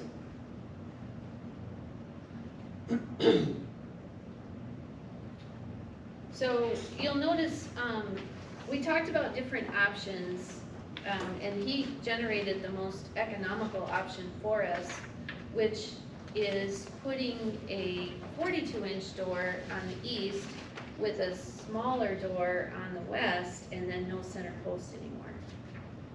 So that will help us if we are moving larger type things in and out. Because currently right now there's 2 36-inch doors. They're very heavy because it's special glass that's in the door. Plus it's a steel door. Will it still need to be special glass? I Means it's don't not a know. school? He did not designate what kind of glass it was. oh, on that Schools third have- page, it says prepped with 1-inch grade temp glass. That's 1-inch glass. That's Pretty heavy. pretty heavy. Or is that wire spacing in the glass? No, I think I that's. can't, I'm sorry, I don't think it's gonna be 1 inch thick. Yeah, I don't either. I mean- You're right. bulletproof glass is only 1 inch thick. Yeah. On the president's limb. So I think there must be another kind of dimension you're talking about there. Maybe that is the lattice inside the, I don't know. So you need that other door to open, or is it? Yes, it will open, and it will be kind of like how the gymnasium doors were. There'll be 2 flips. One flip will disengage the point going up, one flip will disengage the point going down. So if we do need to have double door access, we would have double door access. It's just that smaller door would have to be open. Does the inner door have a post in the No, middle? the inner door does not have a post. So is this gonna be a budget item for next year so we can negotiate more with the industrial board? I don't wanna go into winter the way it is right now. So we're gonna, if they won't go for it, we're gonna pay the entire 9,000 ourselves. And if we do that, then I would recommend that we don't pay rent this year, and that's our equivalent of rent. 9,000 just at the beginning, there's other items too, they said they didn't know, so. And that thing would be another $1,000. Well, we should already have a 110 volt. Right, But anytime he you gotta mentions bring, that. you got to bring an electrician in, though, and his cost would be that tough, I suppose.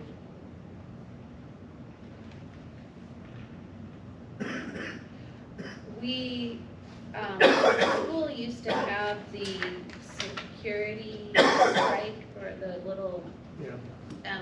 we don't need that. We don't hand out any cards to anyone, we don't currently use it, so we don't need that. I guess if it's possible to use the existing key lock system we have, or if we, get a new key lock.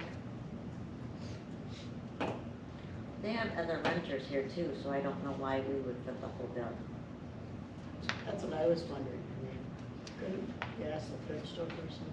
Well, I and think and that's one of the Brenda's- things he mentioned, was looking at the lease agreements with all of the people that lease this property, so, Both of us. yeah. Well, there's 3. Snowstorm is here too. What? Snowstorm, the Oh, coat shop, oh, they're she here now. took Purpose and Grit and does her sewing classes there. So, I mean, there is some way that the industrial board will recoup some of this, I mean, but Could I ask a question here? What would be, if it was something where the door is just having an issue with the hinges the way that they are, is there any possibility of repairing the hinges, no, they're rusted, that's or what even I'm saying. even moving the 2 that are unaffected, even moving and adding an extra one in there? If you cut that, so a new hinge fits in there, you're gonna compromise the door frame. I mean, that's putting a Band-Aid on a sucking chest wound. It either needs to be replaced, or we gotta just leave it the way it is. So, At that kind of a figure though, I think it'd be nice to have another bid. It's hard to find people that do commercial doors. I had a terrible time finding someone to do the bar door, and I had to go with a builder, and I still don't have a bar door. So I was just happy to find someone who actually works on them and who had a reasonable lead time.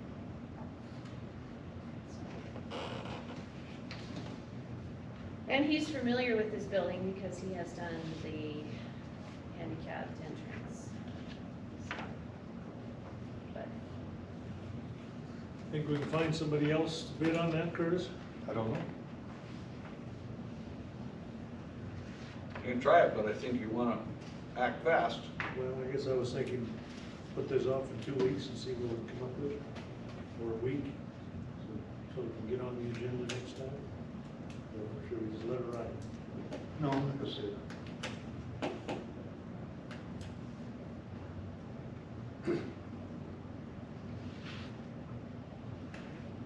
The lead time, I'm shocked that the guy's ready to do it. I've seen lead times that are 58, 59 weeks at work for things that used to get every day, every other day. So, I guess, Yeah, the automatic door opener we now have can be incorporated into this door, looks like. you should Correct. be able to. Yep, and he's familiar with it because he's the one that programmed it and repaired it when it was broken. Well, it'll be a nice looking door, aluminum. Yeah, and then I will paint the curve around the window on the upper above, so that it does look like aluminum as well instead of The question is, then, should the city be responsible for the whole cost? Or are we gonna- why would we be? That's a good This question. was just a leasing. So who's the industrial board? Who's that board? It's made up of 5 people in the community. It's Jamie, Todd Nelson, myself, Gary, McKellips, and Bud Peterson. Well, I think whatever existing lease plan we have should be included repairs as needed to some degree by the owner. Well, I'm sure it is. We have And the way it no, works at the bar, we fix stuff that breaks. Yeah, yeah. He, But in his that's email, a he city said, building, that's all right? This is not our building. No, but with that same rationale, they should be fixing it and we should be paying. Well, no, they're just renting the barn. Yeah. So we should be fixing it. Yeah. Right, I get you. Okay. The industrial Right. branch. Because We're in the same wavelength. Okay, I got you. Okay. I agree and that's 100%. what he said too, sort of, but he said it's above his pay grade. He's gonna have to have the entire group decide that. That's all he said. Okay. I mean, it's not impossible that they wouldn't come back and say, sure, we'll do it for $9,000, and guess what? Your lease just went up $100 a month, but yeah, sucks to be you. But we also do all the mowing and we'll do all Right. the yeah, snow we removal. don't have a formal lease. No, we don't agreement have yet anything. with industrial court. Right. And that's something that, Needs to get done. Yes. Yes. And we've done all the cleaning, everything in this We building. buy all the supplies for this building. do you pay an entire electric bill? I don't Or pay is it- electricity and I don't pay water, but I do pay phone service and internet for the building. Since we're the principal, one of the bigger users of this building, as opposed to the other two, should we make an offer 50/50? I did offer that. Okay, what'd they say? They, We'd have to talk to the rest of the board. Yeah. He- That's what we're waiting for. Right, he said it's above his pay grade. Right. So technically speaking, you're right, let's just wait 2 weeks. I think during this 2-week period of time, it wouldn't hurt to try to get another bid. If we can't get another bid, well, guess what? We got one. I mean, it's good for 30 days, right? Right. I'll, From the 2nd. Well, I'm not saying we can get another bid. Yeah, maybe we I have can. no experience in commercial doors. I hear you. I just know everything is affected the last year and a half.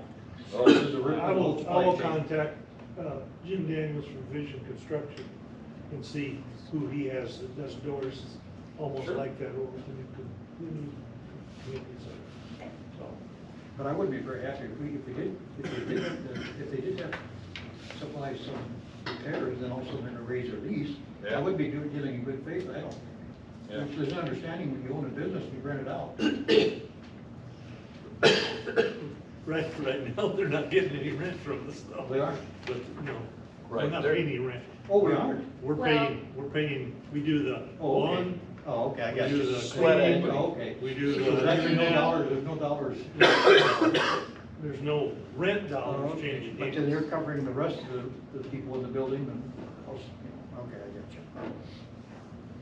Okay, so we're gonna check on that, and we'll revisit that in 2 weeks. In that case, we will go on to item number 11, and that is, first, we start out with warrants. We would need a motion to approve the August warrants. I'll make a motion to approve the August warrants as presented. Unless there's questions, I didn't have any.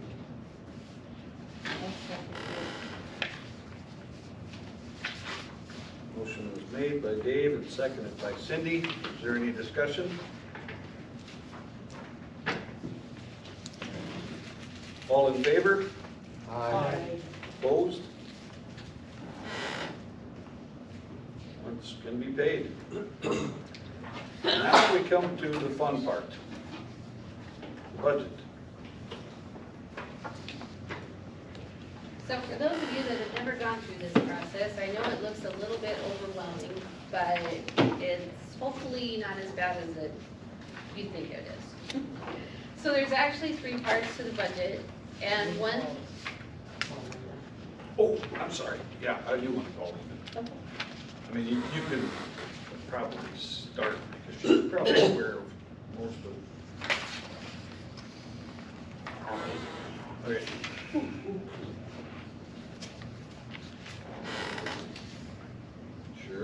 Sure you will.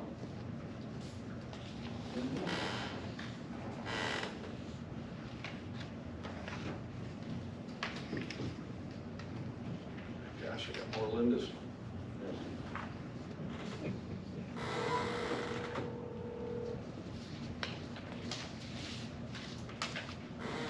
Hello? Hi, Linda. Hi. Are you feeling well enough that you can talk a little bit budget here? Okay, I'll try here. Okay, well, So there's 3 parts to the budget, Linda. The first part is the 5-year SIP. I got mine here. Okay, it's got 2 sections, general government and enterprise. Let me turn some pages here. What's at the top of the page? City of Alcester Capital Improvement Plan. it's got Okay, the I got it. blue stuff in the middle, yeah. Yep, I got it. Okay, so SIP is Capital Improvement Plan. So this is us projecting what do we think our needs are going to be in the near future. So I provide a little bit of history, currently where we are, and then some time into the future. So page number 1 of this is really a summary of all of the departments. So we'll go on to page number 2. This is the street department. So one of the things that came up is having an active plan for getting the trailer court paved. Because we've had that comment come up, the road is not in good shape, it needs some attention. The bid came in at 41.5, and so. I'm gonna put my earbuds in, it's gonna be just a sec. Okay.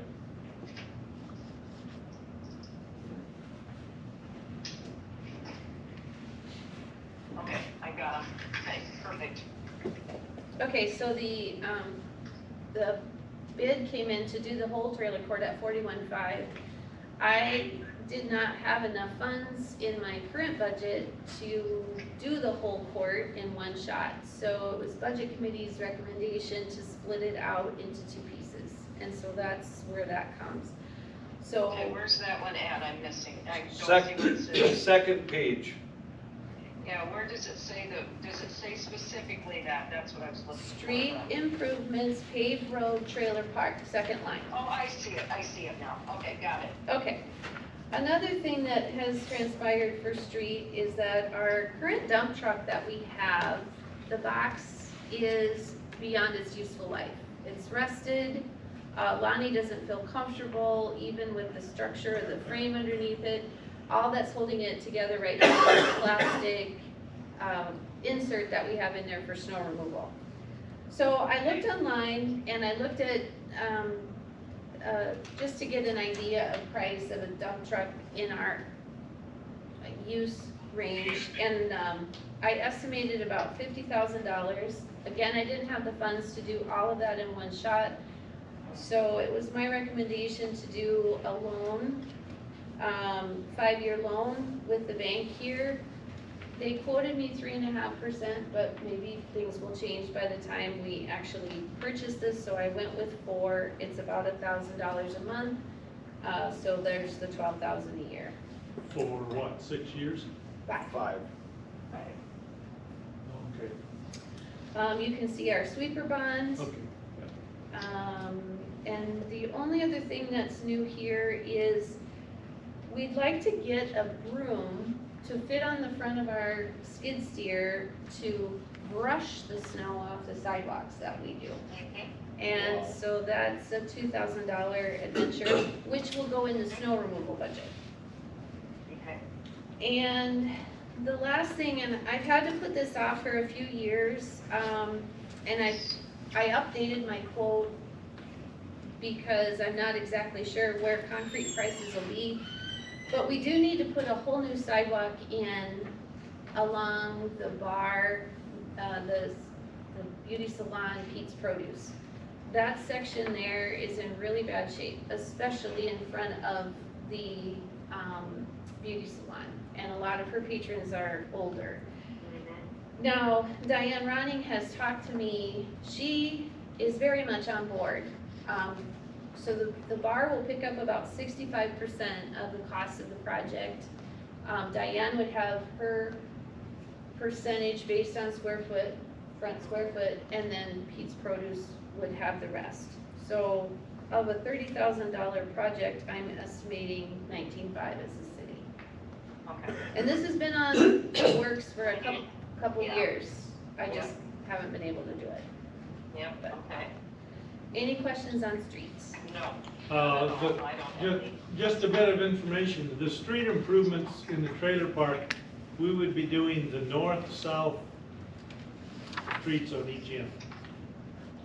The east-west, North-south, okay. the east-west Yeah. street is really not in too bad a shape.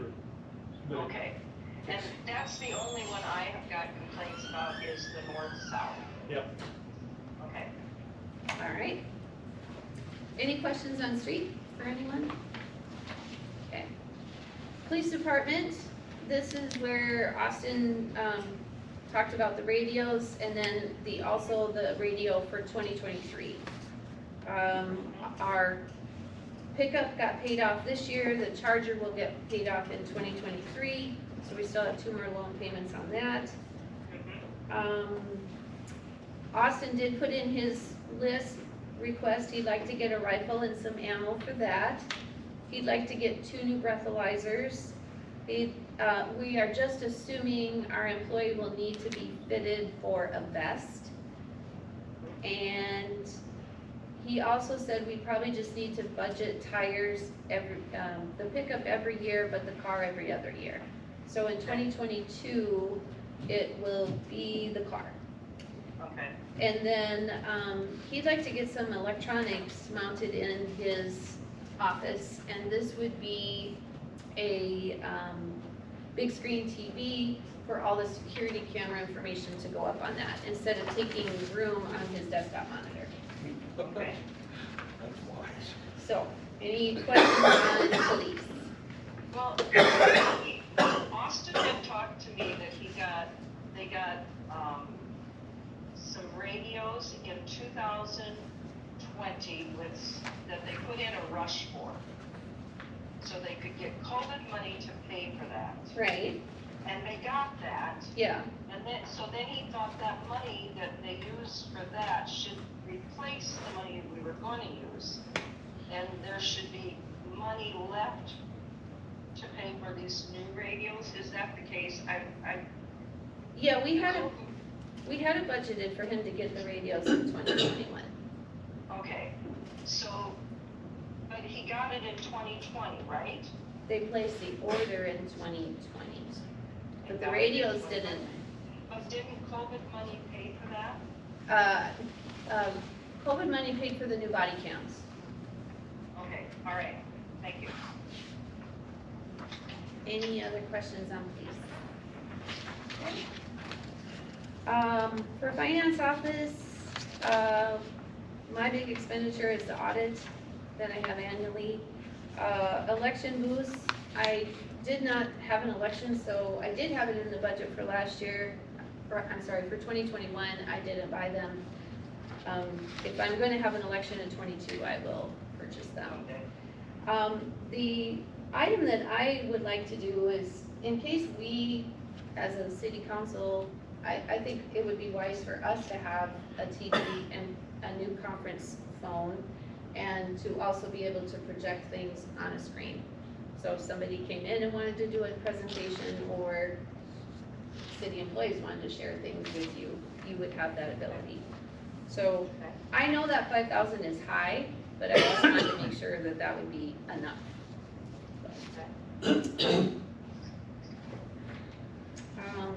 Park and pool. We did plant $1,000 of trees this year, and I'd like to continue maybe putting some more trees in the park to replace some of these that are aging. We do need to look at doing some work on the open shelter. It's developing some personality, and we should address that. I did have a request for new toilets in the bathhouse this year. We didn't replace them this year. So far they've worked well. We put new innards in them last year, so far it's been good. Eventually, we do need to look at probably updating those. And then there needs to be some repair work on the brick done at that foundation memorial. Okay. So I just put some money in on that. Any questions on park and pool? Have we spoken to the person that mows around the trees in the park? I did speak to the person that mows around the trees. Could have 10 more things to zigzag around.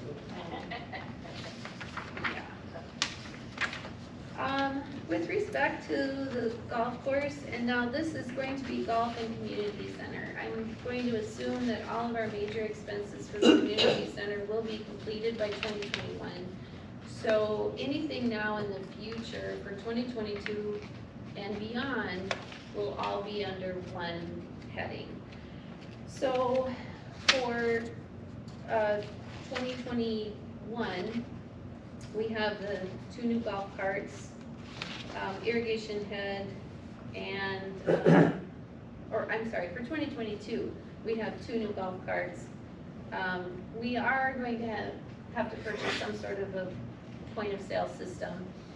And then irrigation head, major irrigation valve repair, and then the community center committee decided to postpone buying the terrace or the patio equipment, deck furniture, until next spring. There's no point in ordering them now because we're not gonna open till October anyway.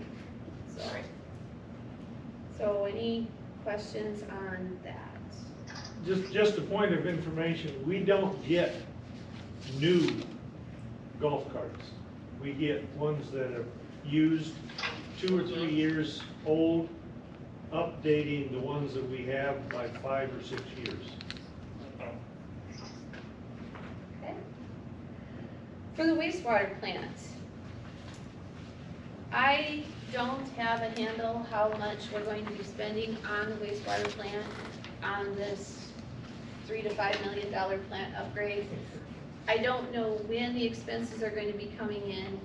So what I did is I just took the whole price of the project, phase 1, and split it in half, assuming half of it will happen in 2022 and half of it will happen in 2023. Those, I know those are probably not accurate, but I don't have a clue how much the expenditures will be in each of the given years.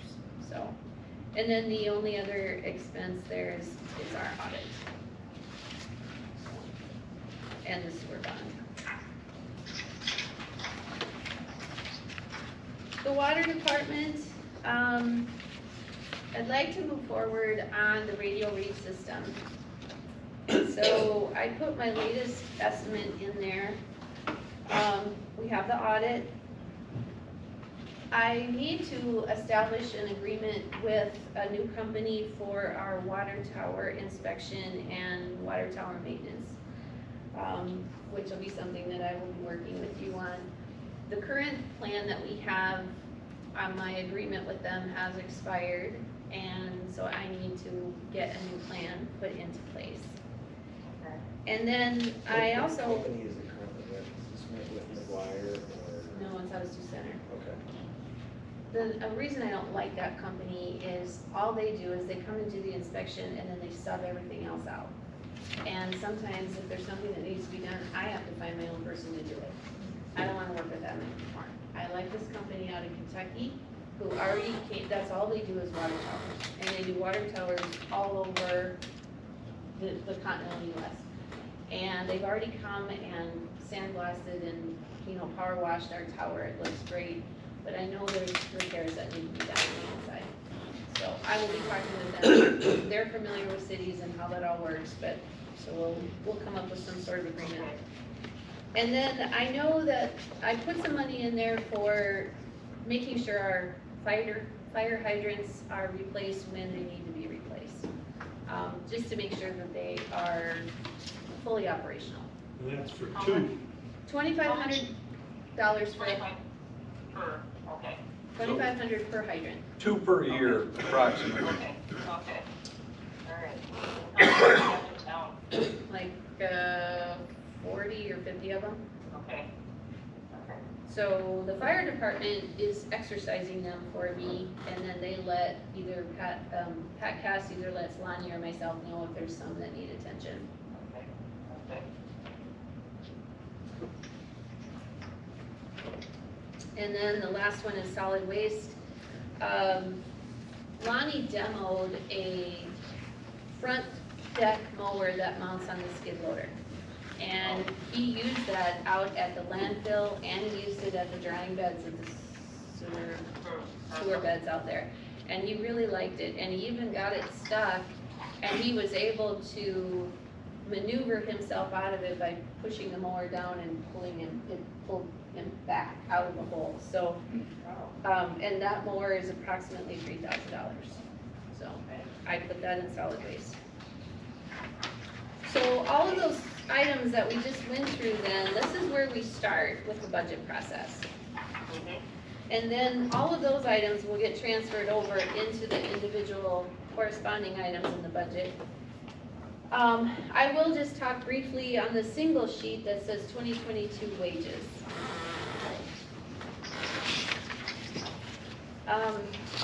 I don't know how the council feels or what kind of plan the council wants to have, but in the past, the employees have been granted a 3% cost of living pay raise. And so that's what I built my budget on. It is up to the council how you want to handle that. But I built my budget based on 12 months, 3% to all employees.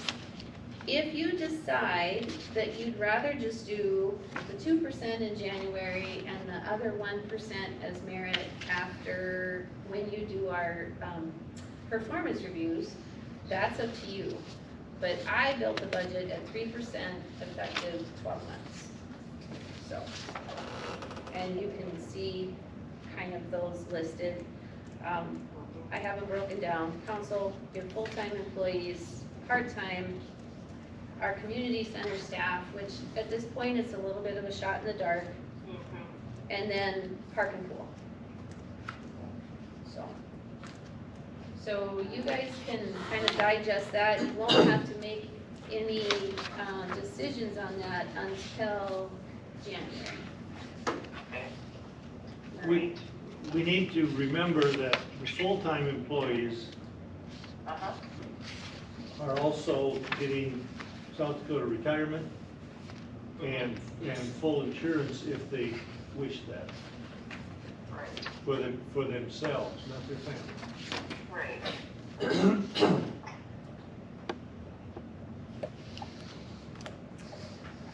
Any other comments or thoughts or anything?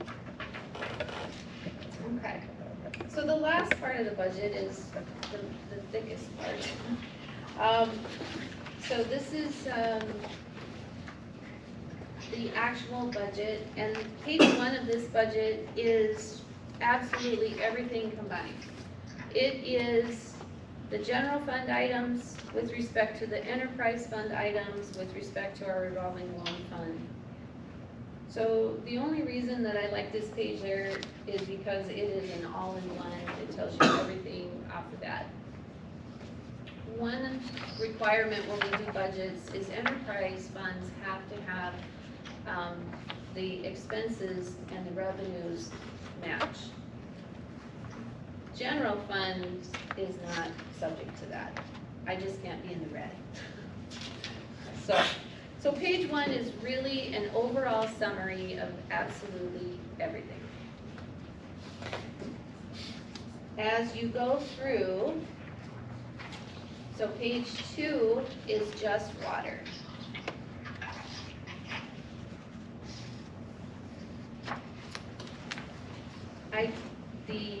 I typically don't have any of the guys' salary in water.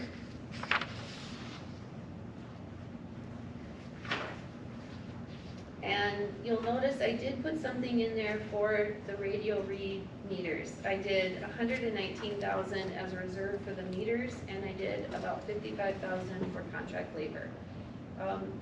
As the committee met at the beginning of spring, when we met with all the different meter vendors, the people felt more comfortable possibly hiring somebody to come in and do the meter replacement in people's homes for the village apartments, only because some of these meters are very old, and if we cause additional damage or we cause a leak, it would probably be better to have a professional plumber or someone who does that on a regular basis perform those. So that's why the contract labor price is so high. So I thought you said you don't put salaries in there, but you have Lonnie and Wanda in there. I said I don't have the guys in there, so Lonnie and Dale are not in there, that's Wanda. Well, no, it says Lonnie up there on top. It 41,000? Is that one? No, Lonnie OT is 0. And I Okay, just, so that line that says salary is Wanda, all Wanda. correct. Okay, that's fine, I just was confused by it. That's okay, no problem. Okay, all right. Okay. So the cost of all this meter stuff, do we get any, will there be a grant to pay for it? Or do some of this come to the resident? Yes, some of this That's goes what I was thinking. some of this Okay. goes to the resident. The city will have to buy it all up front.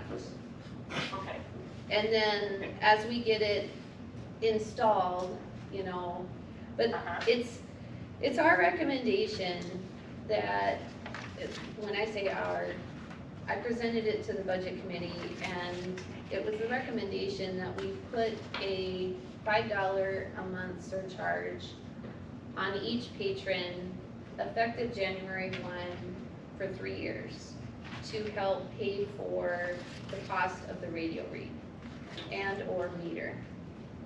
okay.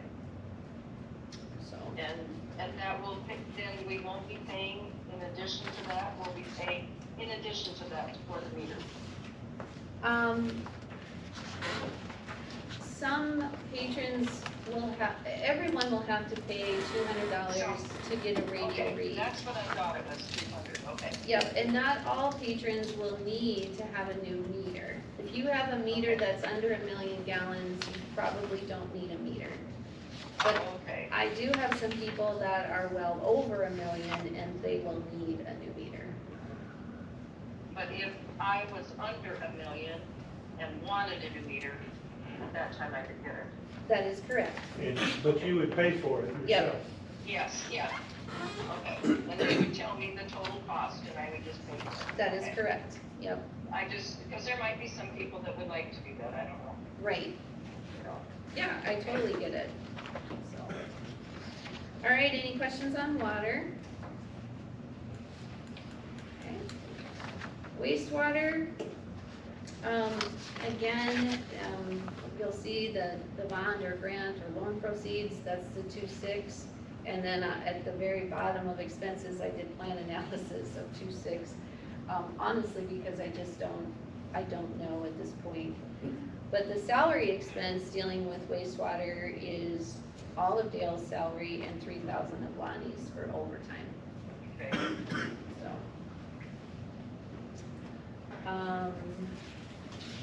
What's the 900 a month? That's insurance? Yes. No, 900 a month is utilities. That's what we pay to run the plant down there, plus his cell phone stipend. Okay.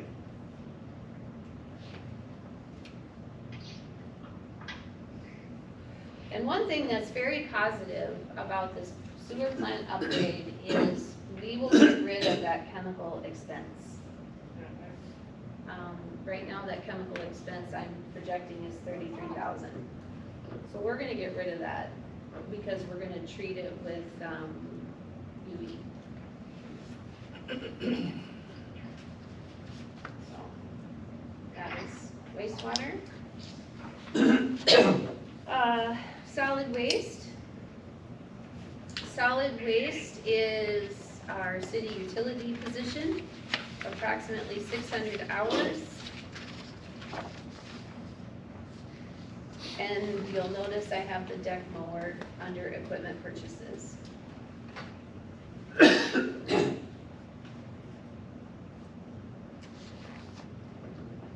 questions on solid waste? Okay. Golf course. And again, this is kind of putting together golf course and community center. Initially, I've separated out what I feel revenues for community center and expenses for community center. When I actually put these in to do the budget, it's just gonna be one big lump sum number, but at least to start out with, I'm going to recommend, I'm keeping them separate. So you can kind of see our golf income items. And I tried to be, I tried to be conservative on community center rental income. I made an assumption that if we were gonna have a full-fledged wedding out there, the rent would be about $1,500 that the community center would receive. And I made the assumption that we'd rent it 40% of the time. And so that's 21 weekends. So that's where my rental income came. And then I tried to be conservative with dining. But these numbers are really just shots in the dark. But we figured we'll be open on Tuesdays, Wednesdays, both lunch and supper, and Thursdays, lunch and supper, and Friday, Saturday, same. And then expenses. Dave was gracious enough to kind of put together a list of employees, what he thought the wages might be, approximately how many hours, so that's where we came up with our community center wages. And then of course we will have some full-time with benefits at the community center, so that means retirement, insurance, that kind of stuff. So, community center golf course this year is a real big shot in the dark. I honestly don't know. We're just gonna give it our best shot. So, we'll have a better idea next year. So, and that is it for enterprise funds. So, then we have our revolving loan fund. Revolving loan fund is our savings account that we have if a new business comes to town, or even an existing business wants to do a modification and they come to us for a low interest loan. And so we have very few loans that are outstanding anymore. And so that's why you're not seeing a lot of revenues coming in and or interest coming in. So. But I do list the people that we have loans and when their payoff date is. So, any questions on that? Okay.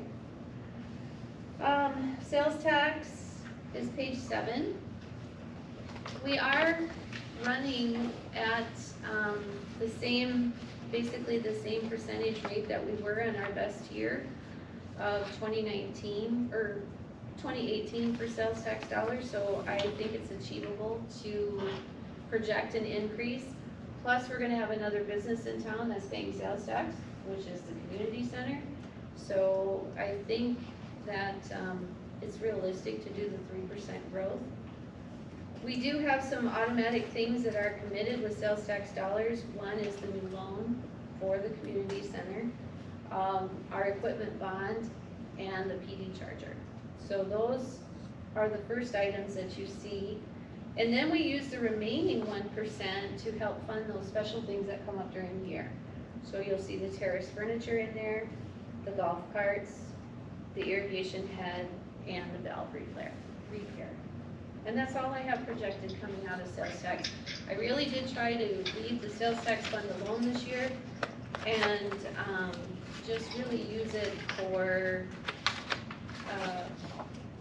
everything else, like general fund items, keep that in general fund. One thing I'd like to mention, and I'll make a joke here, it might be a pipe dream to consider it, but the medical marijuana is going to have an impact on sales tax. If we get a dispensary. Yeah, well, I find it very difficult to believe somebody's not already gearing up. I don't know, but. That's really true. Yeah. Page 8 is the bonds. So these are all the debts that the city has.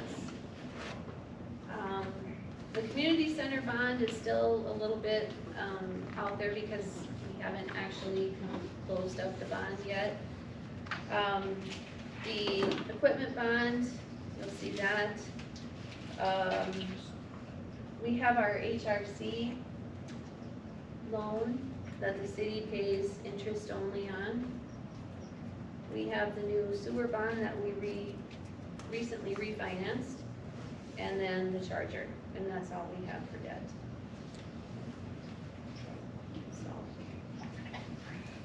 Okay. So pages 2 through 8 are really those specialty items, the enterprise funds, revolving loan, and sales tax. Pages 9 through the end of it is really just general fund items. So page 9 is a summary sheet. Again, just like page 1, only now we're dealing with just general fund items.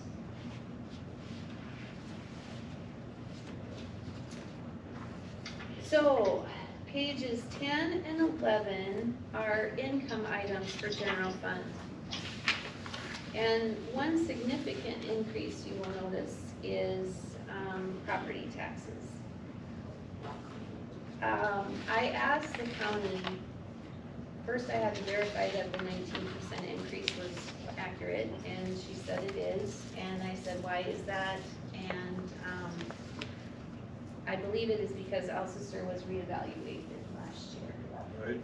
So. And I remember that. So that is a $60,000 increase, which allows us to do a lot of those special things and not tap into sales tax. And it allows us to do those extra street repairs. Sure.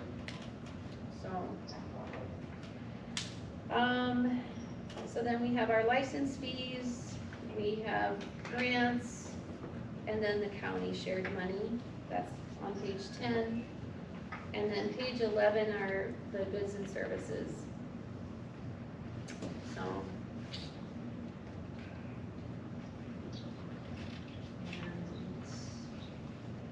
Any questions on that at all? Okay. Page 12, even though the cemetery is a general fund item, I do treat it like an enterprise fund in respect that I have my income equal my expenses. So I just estimate lot sales, burials, headstones, so on and so forth. And then expenses, or salary is our city utility position, estimating at about 500 hours a year.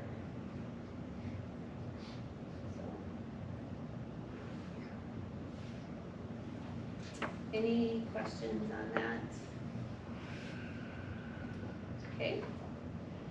Page 13, I almost took this page out, but the only reason I left it on there is because we did budget something for it in 19, 20, and 21, and we have put in some money into it in 21. So, but really in 22, moving forward, all of this will go under golf course. And this is basically just building the building. So that's all gonna get capitalized.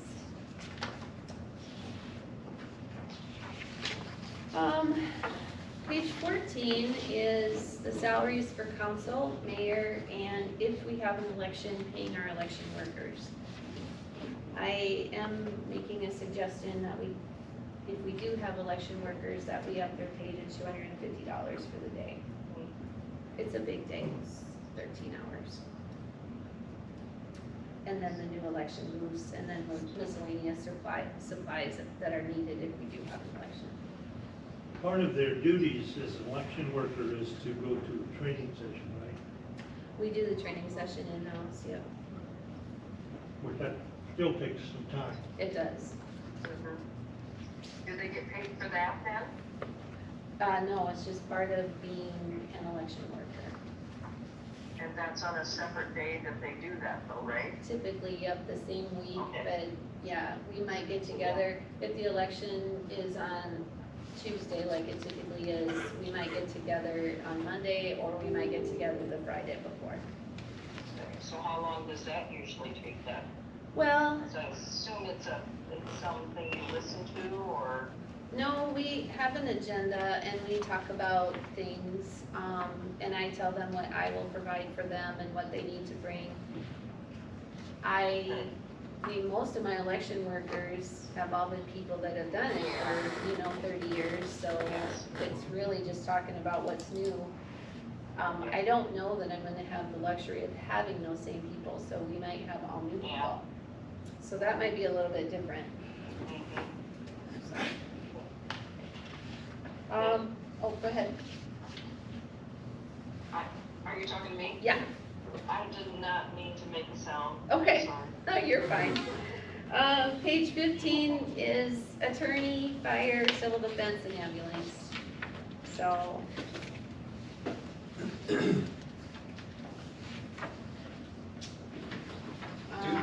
Sorry.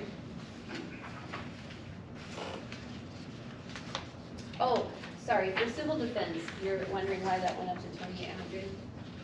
No, actually, I was looking at the attorney fees, and I'm just trying to see, so we've got a history all the way back to 16 here, right? Mm-hmm. Okay. That's all I was wondering. Okay.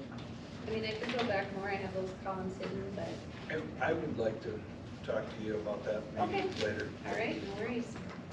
I did put about $2,800 in for repair and maintenance of our civil defense system.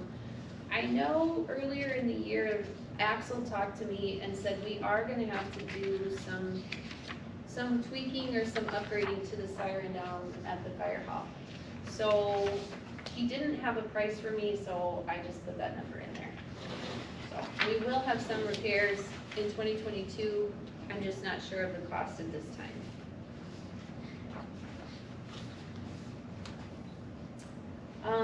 Page 16 is the finance office, which is me.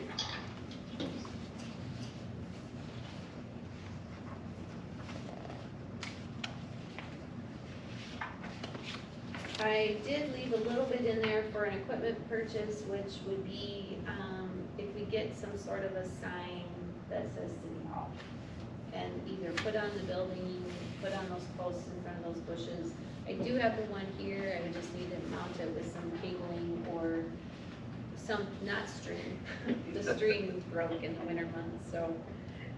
But that is an option, but I just put some money in there in case we decided to build or purchase a sign. So. Page 17 is police department. So I do, with respect to the salaries of the police department, I do build in 20 weeks of using a part-time officer, 20 hours a week. If they're able to find that person, great, and utilize that person. Austin did, for a few weeks, use a part-time officer to assist him. So, but that person is, I build it into the budget for if they go on training and they need someone to fill in, if they take their vacation and they need someone to fill in, so.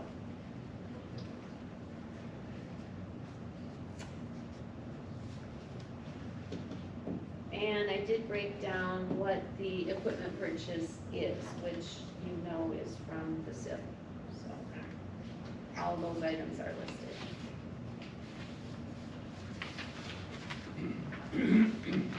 Page 18 is street and snow. So this is lawn and a little bit of city utility budget.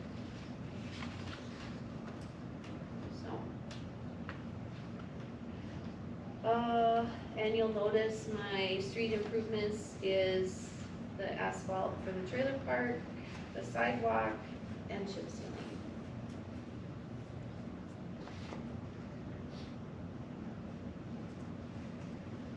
And then snow removal is always a crapshoot too. You never know if we're gonna get a lot of snow and utilize the hours or we're not. This year, we haven't used a lot of snow. And I know. And the big thing, the big expense for snow is buying the new cutting edges, or the new edges for the blades. So. Page 19 is park and pool. So I did increase the travel conference dues, which is us paying back half of that certification for the guards. And then, actually our guards had a really great year this year at the pool. Every year our concession and our pool fees, the city gains more revenue off of them. So our guards do a great job, or the kids are super hungry, I'm not sure which, but they do a great job up there. The pool will never make money because it takes a lot of money to operate a pool. But I'm very grateful for our guards and the work they do. And then, oh, go ahead.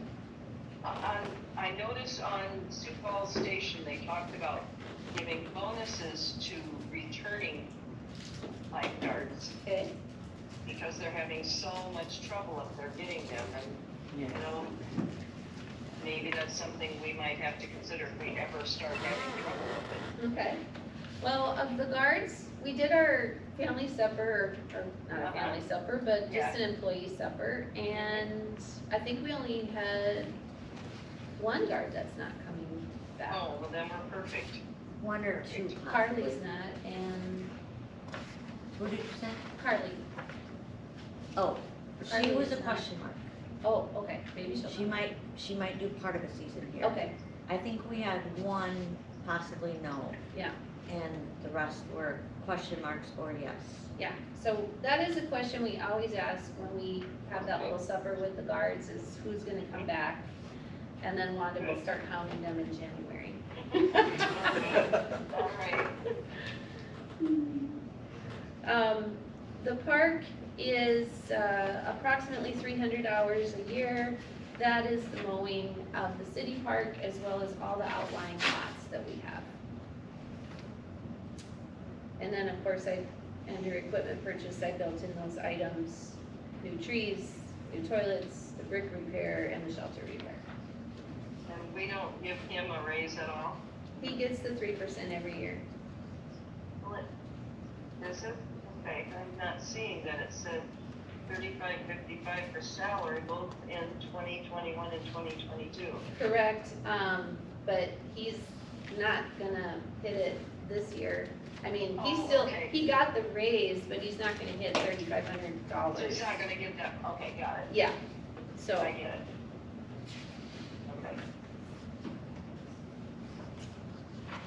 Okay. And page 20 is the library, what I call this building is what I call the office building, and then garage. So the library is about 1,100 hours, anywhere from 900 to 1,100 depending on. And then the office building is Cindy doing our cleaning here. And then I did put in a rent. I put in a rent of $600 a month. We have not met with the industrial board yet to determine what the city should be paying. Because we do need to give some credit to the expenses that we do take care of. So, and garage is just like kind of the shop supplies and the supplies that stay in the shed, in the city garage. So that's what that is. And as well as his utilities. Why is their utility bill so much? $250 a month in electricity and $80 for phone and internet.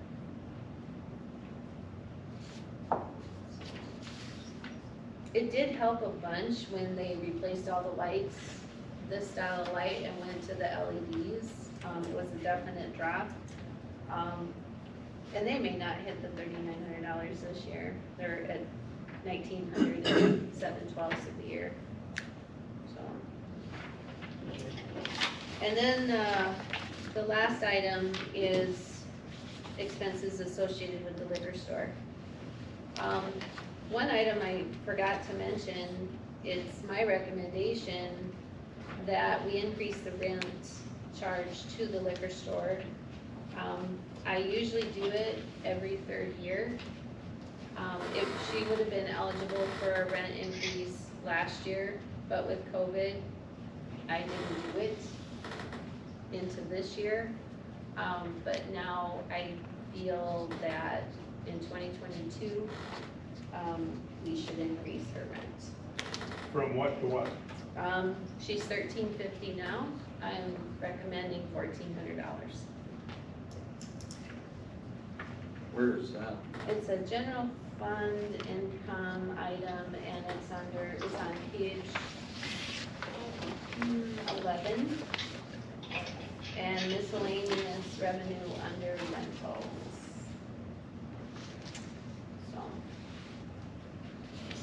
So here on page 9 where it says liquor store, that's like tax. Where the. That's the expense side of it. That's not in. Really? Or liquor store is 2,500 for expense.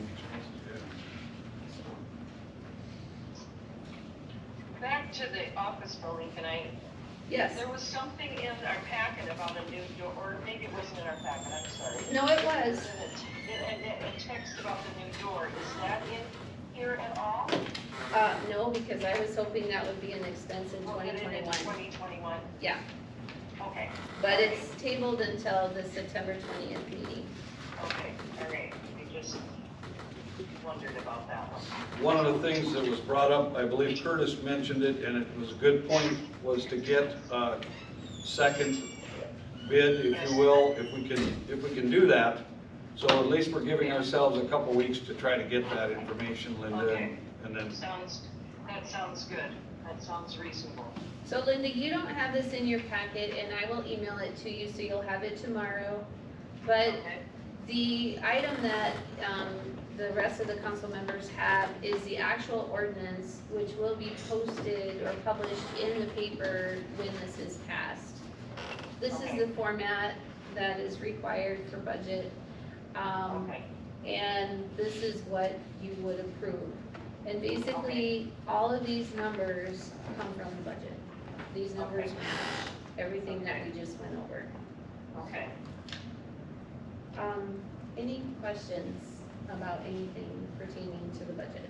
Regarding what she just said, at the bottom of this appropriation ordinance, it says first reading tonight, second reading 2 weeks, approved 2 weeks from now, and then published on the 30th of September and effective January 1st. Okay. All right. So, now, before I leave the floor, there's just 2 more things that I'm gonna say. In your packet, and I don't think you have these either because I just got them from Sam late in the day. But there are two resolutions that I'm asking you to consider passing. One of them I don't have a choice on, and that is the resolution 2021-20. Part of our grant funding package is that a $10 per month surcharge get put away to cover the payment of the loan over the life of the loan. So Resolution 2021-20 talks about the surcharge rate at $10 a month. Resolution 2021-21 talks about it's on the water side, and it is the $5 surcharge per month per resident for 3 years. Okay, That's for the radio read. That's for the radio read. okay, yeah, okay, So I will email all three of those pieces to you. okay. But those are the items for consideration for tonight. Okay. So, as you can see by the agenda, the budget presentation, we will require a motion to approve the first reading of the appropriation ordinance.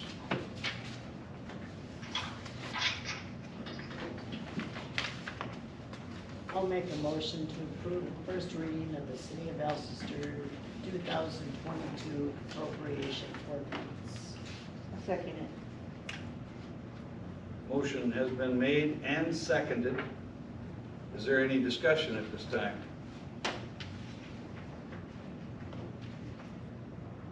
Hearing none, we're going to go back to a roll call vote. Curtis? Aye. Dave? Aye. Linda? Aye. Darla? Aye. And Cindy? Aye. 5 vote yes.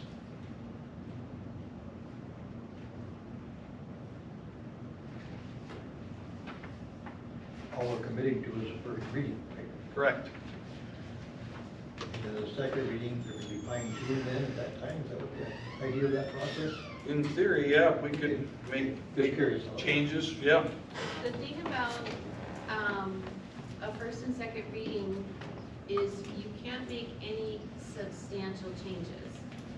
If you do, it has to start the process over again. You can move money to, but the bottom line is probably going to remain the same, or very close to the same, we'll put it that way. Like she said, I mean, somebody didn't use all $3,900, okay, so maybe we say it's going to be 36, All right. you know, that's not a substantial change. Okay, now, 19, yeah, special maintenance fee. where's the 19? Oh, here it is, I'm sorry. I lost for a moment. Okay, the next item is the special maintenance fee, and that is for the street surfaces. It's the $1 per foot, front footage per lot, and we would need a motion, and somebody will have to read that as well. That's 2021-21? This one is 19. 21-19. Special maintenance fee, it says it. Okay. Yeah, you did the same thing I did. I put mine off to the side. That's okay, I don't need any, I was just curious. Well, here, you can at least take a look at Oh, you mine. don't have it? I think he's Oh, got I one, think but I have it's it somewhere here, but it's still worth it. Here you go. At least you can look at it. And it says right there in the center, all lots shall be assessed, excuse me, to be assessed, shall be assessed at the rate of $1 per front foot. And that's, it's not an extra dollar, it's just every year it has to be done. So it's just the same dollar that was assessed last year, it's gonna be assessed next year. Okay. I'll make a motion to approve the special maintenance fee resolution number 2021-19, resolution of the City of Alcester to levy an annual special maintenance fee in 2022 for the maintenance of street services within the city pursuant to SDCL 9-43-138. I'll second Motion has been made and seconded to approve Resolution 2021-19, read by Dave exactly as it's printed on the agenda and the same on the sheet. Is there any discussion? Again, as you said, this is just an annual thing, there's no raise. Correct. Okay, gotcha. Nothing will change. Is there any other discussion? Hearing none. Curtis, how do you vote? Aye. Dave? Aye. Linda? Aye. Darla? it. Aye. And Cindy? Aye.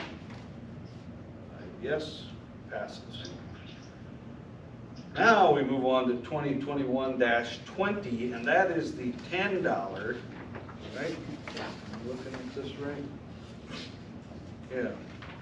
$10 per month, and it's basically putting us on the water plan that gives us the ability to get money from the Fed. They like to have you have a reserve that you could make a year's payments should something happen. So this could come back to the city at some point, you said? Or what do you mean by the It feds? will go into a different account.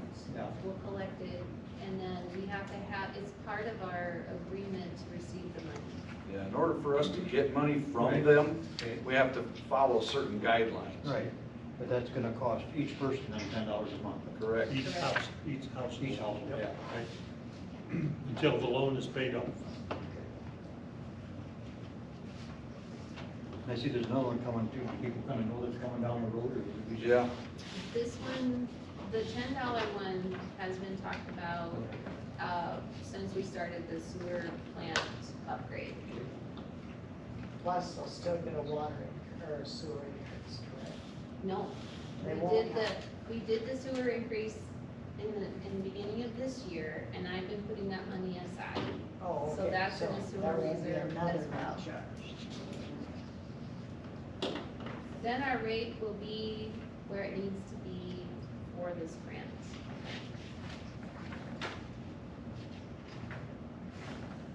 Is there any other discussion? I don't think we have a motion. Otherwise, I would need a motion to approve that resolution number 2021-20.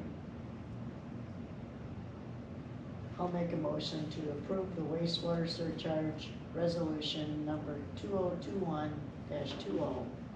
a resolution of the city of Alcester to adjust the current rate charged for wastewater discharge into the city's sewer system.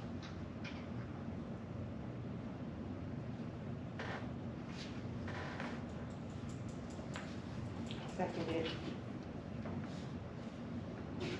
Motion's been made and seconded to approve the wastewater surcharge resolution number 2021-20, read exactly as it is on our agenda and on the sheet for the resolution. Is there any discussion? Hearing none. Curtis, how do you vote? Aye. Dave? Aye. Linda? Aye. Darla? Aye. And Cindy? Aye. Aye, passed. Then we move on to 2021-21, which is the $5 surcharge for the radio read meters that is coming somewhere down the line. This is a new surcharge. Correct. Yes. Yep.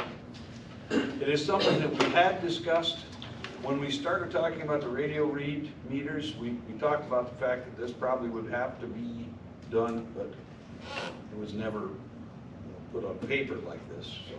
This is basically an installment plan that they're. This will actually come back as a savings on labor for the city, because they're currently going around reading the meters. Correct. But it is, but if we're charging individuals $5 more, $5 for savings. One other thing is it will be, I mean, it's much more accurate when all is said and done, so. Okay. And we also could save our patrons some money if we can detect a leak faster instead of in 30 days.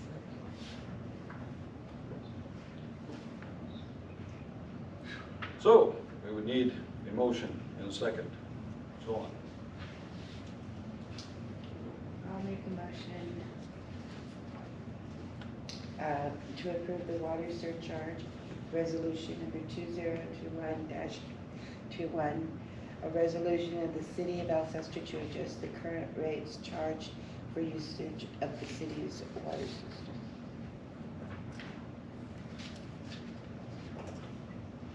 I'll second.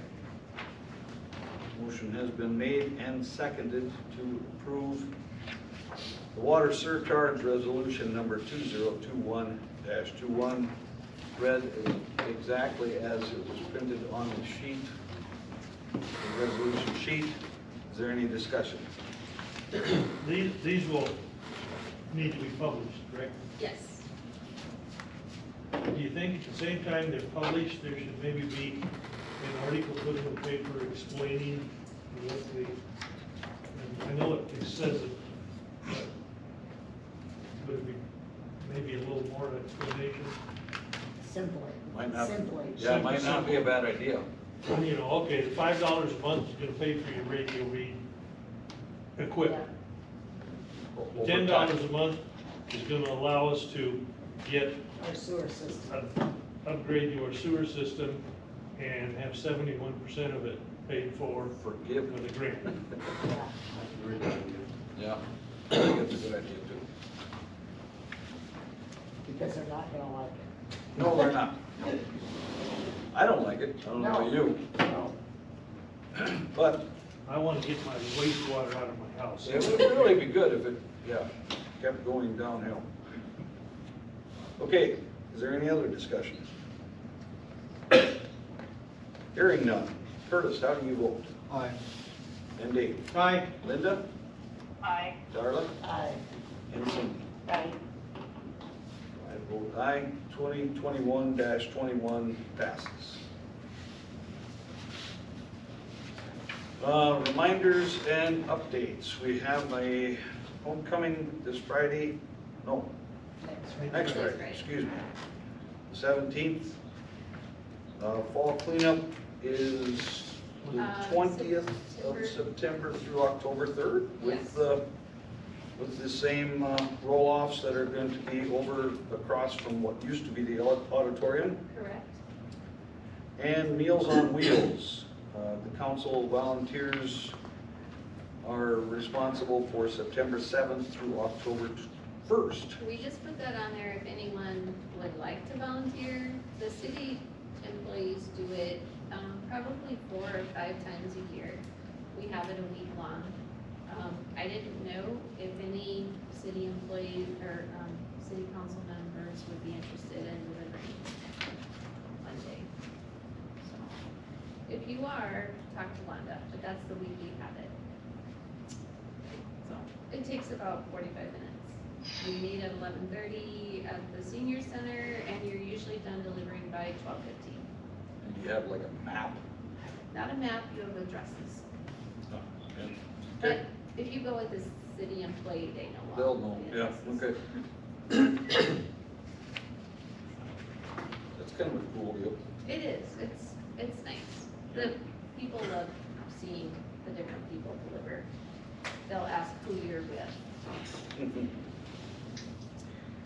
Okay, the next item is number 12, updating the volunteer roster, and you can see Milt, is it Wyland? Yeah, we've got a guy that's out at the golf course quite a lot. He burns wood, and when we have a downed tree, he'll come out and help us cut it up and take it home and burn it.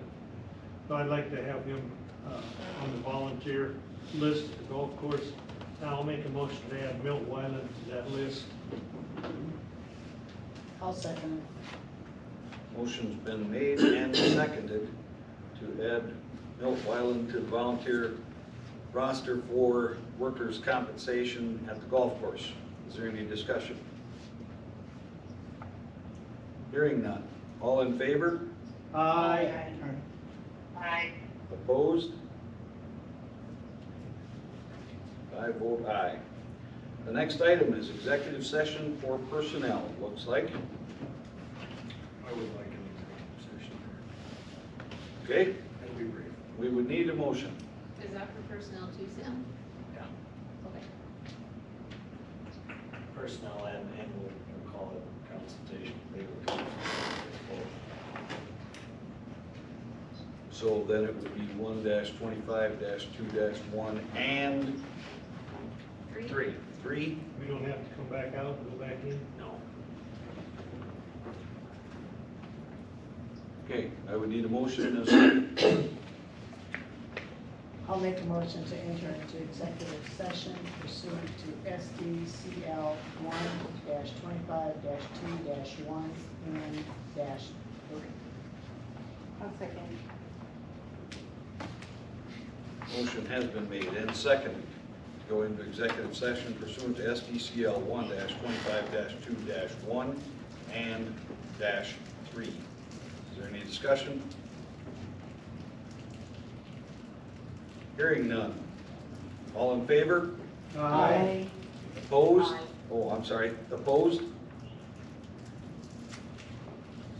5 vote aye, and we are in executive session at 8.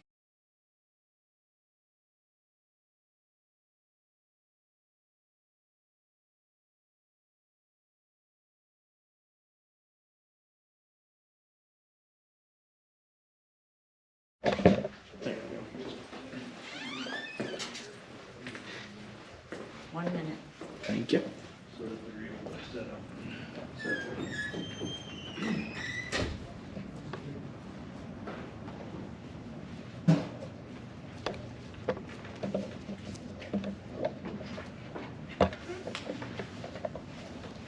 Oh, geez, you gotta go to your mom's. Go ahead. Call me when you get there. Let me know how she's doing. Oh, crap. Hi, Linda. I'm sorry. It's That's just all right. his mom. He's Te- gotta go. Can I leave? Technically speaking, yes, we're gonna just talk about the community center staff information and then adjourn, so thank you Okay, very much all right, for your help. Sorry, thank you. Yeah, bye-bye. Bye-bye. Oh, crap.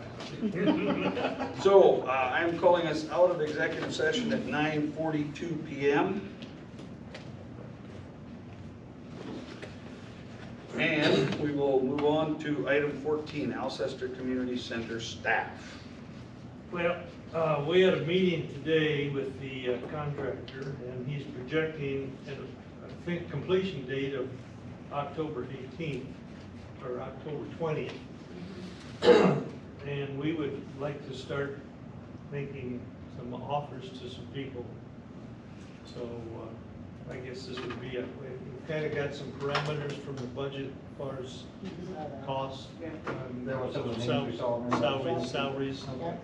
So I guess, I saw with that. that in mind, we would like to, Have we had? we've had some people, yeah, we've interviewed some people. We do have apps. Yeah. You had three or four listed, didn't you? Yeah, I saw that. yeah, we need a, These are all So, people that. so when he says within budget parameters, that's what we'll you're... be discussing, we haven't made any offers yet, but we've talked to some people. So when you say within budget parameters, that's what you're talking about, with regard to what we've already looked at here, Yeah. It was in- approximately those numbers. Yeah. That'll be the point where we start negotiating. So we would need a motion and a second and a vote. A motion to allow hiring staff within budget parameters, October 18, 2021, start date. October 20. I'll second it. Doesn't matter. Darla Curtis. Darlis. D-A-R. Okay, I'm gonna put Darla down because I already have the D down. That's fine. That's That's fine. All right. We've got a motion and a second to allow hiring staff for the community center within budget parameters, effective start date, October 18th, 20th, start date. Is there any discussion? Hearing none. All in favor? Aye. Opposed? Oh, yes, and it is approved. We've only got item 15 left. I make a motion to adjourn the council. I second it. All right. We've got a motion and a second. Is there any discussion regarding adjourning the council? Hearing none. All in favor? Aye. Opposed? Thank you all very much. I think it was Thank you, Mr. a Mayor. very good meeting. Long, but good. Citizens got their money's worth tonight. All right.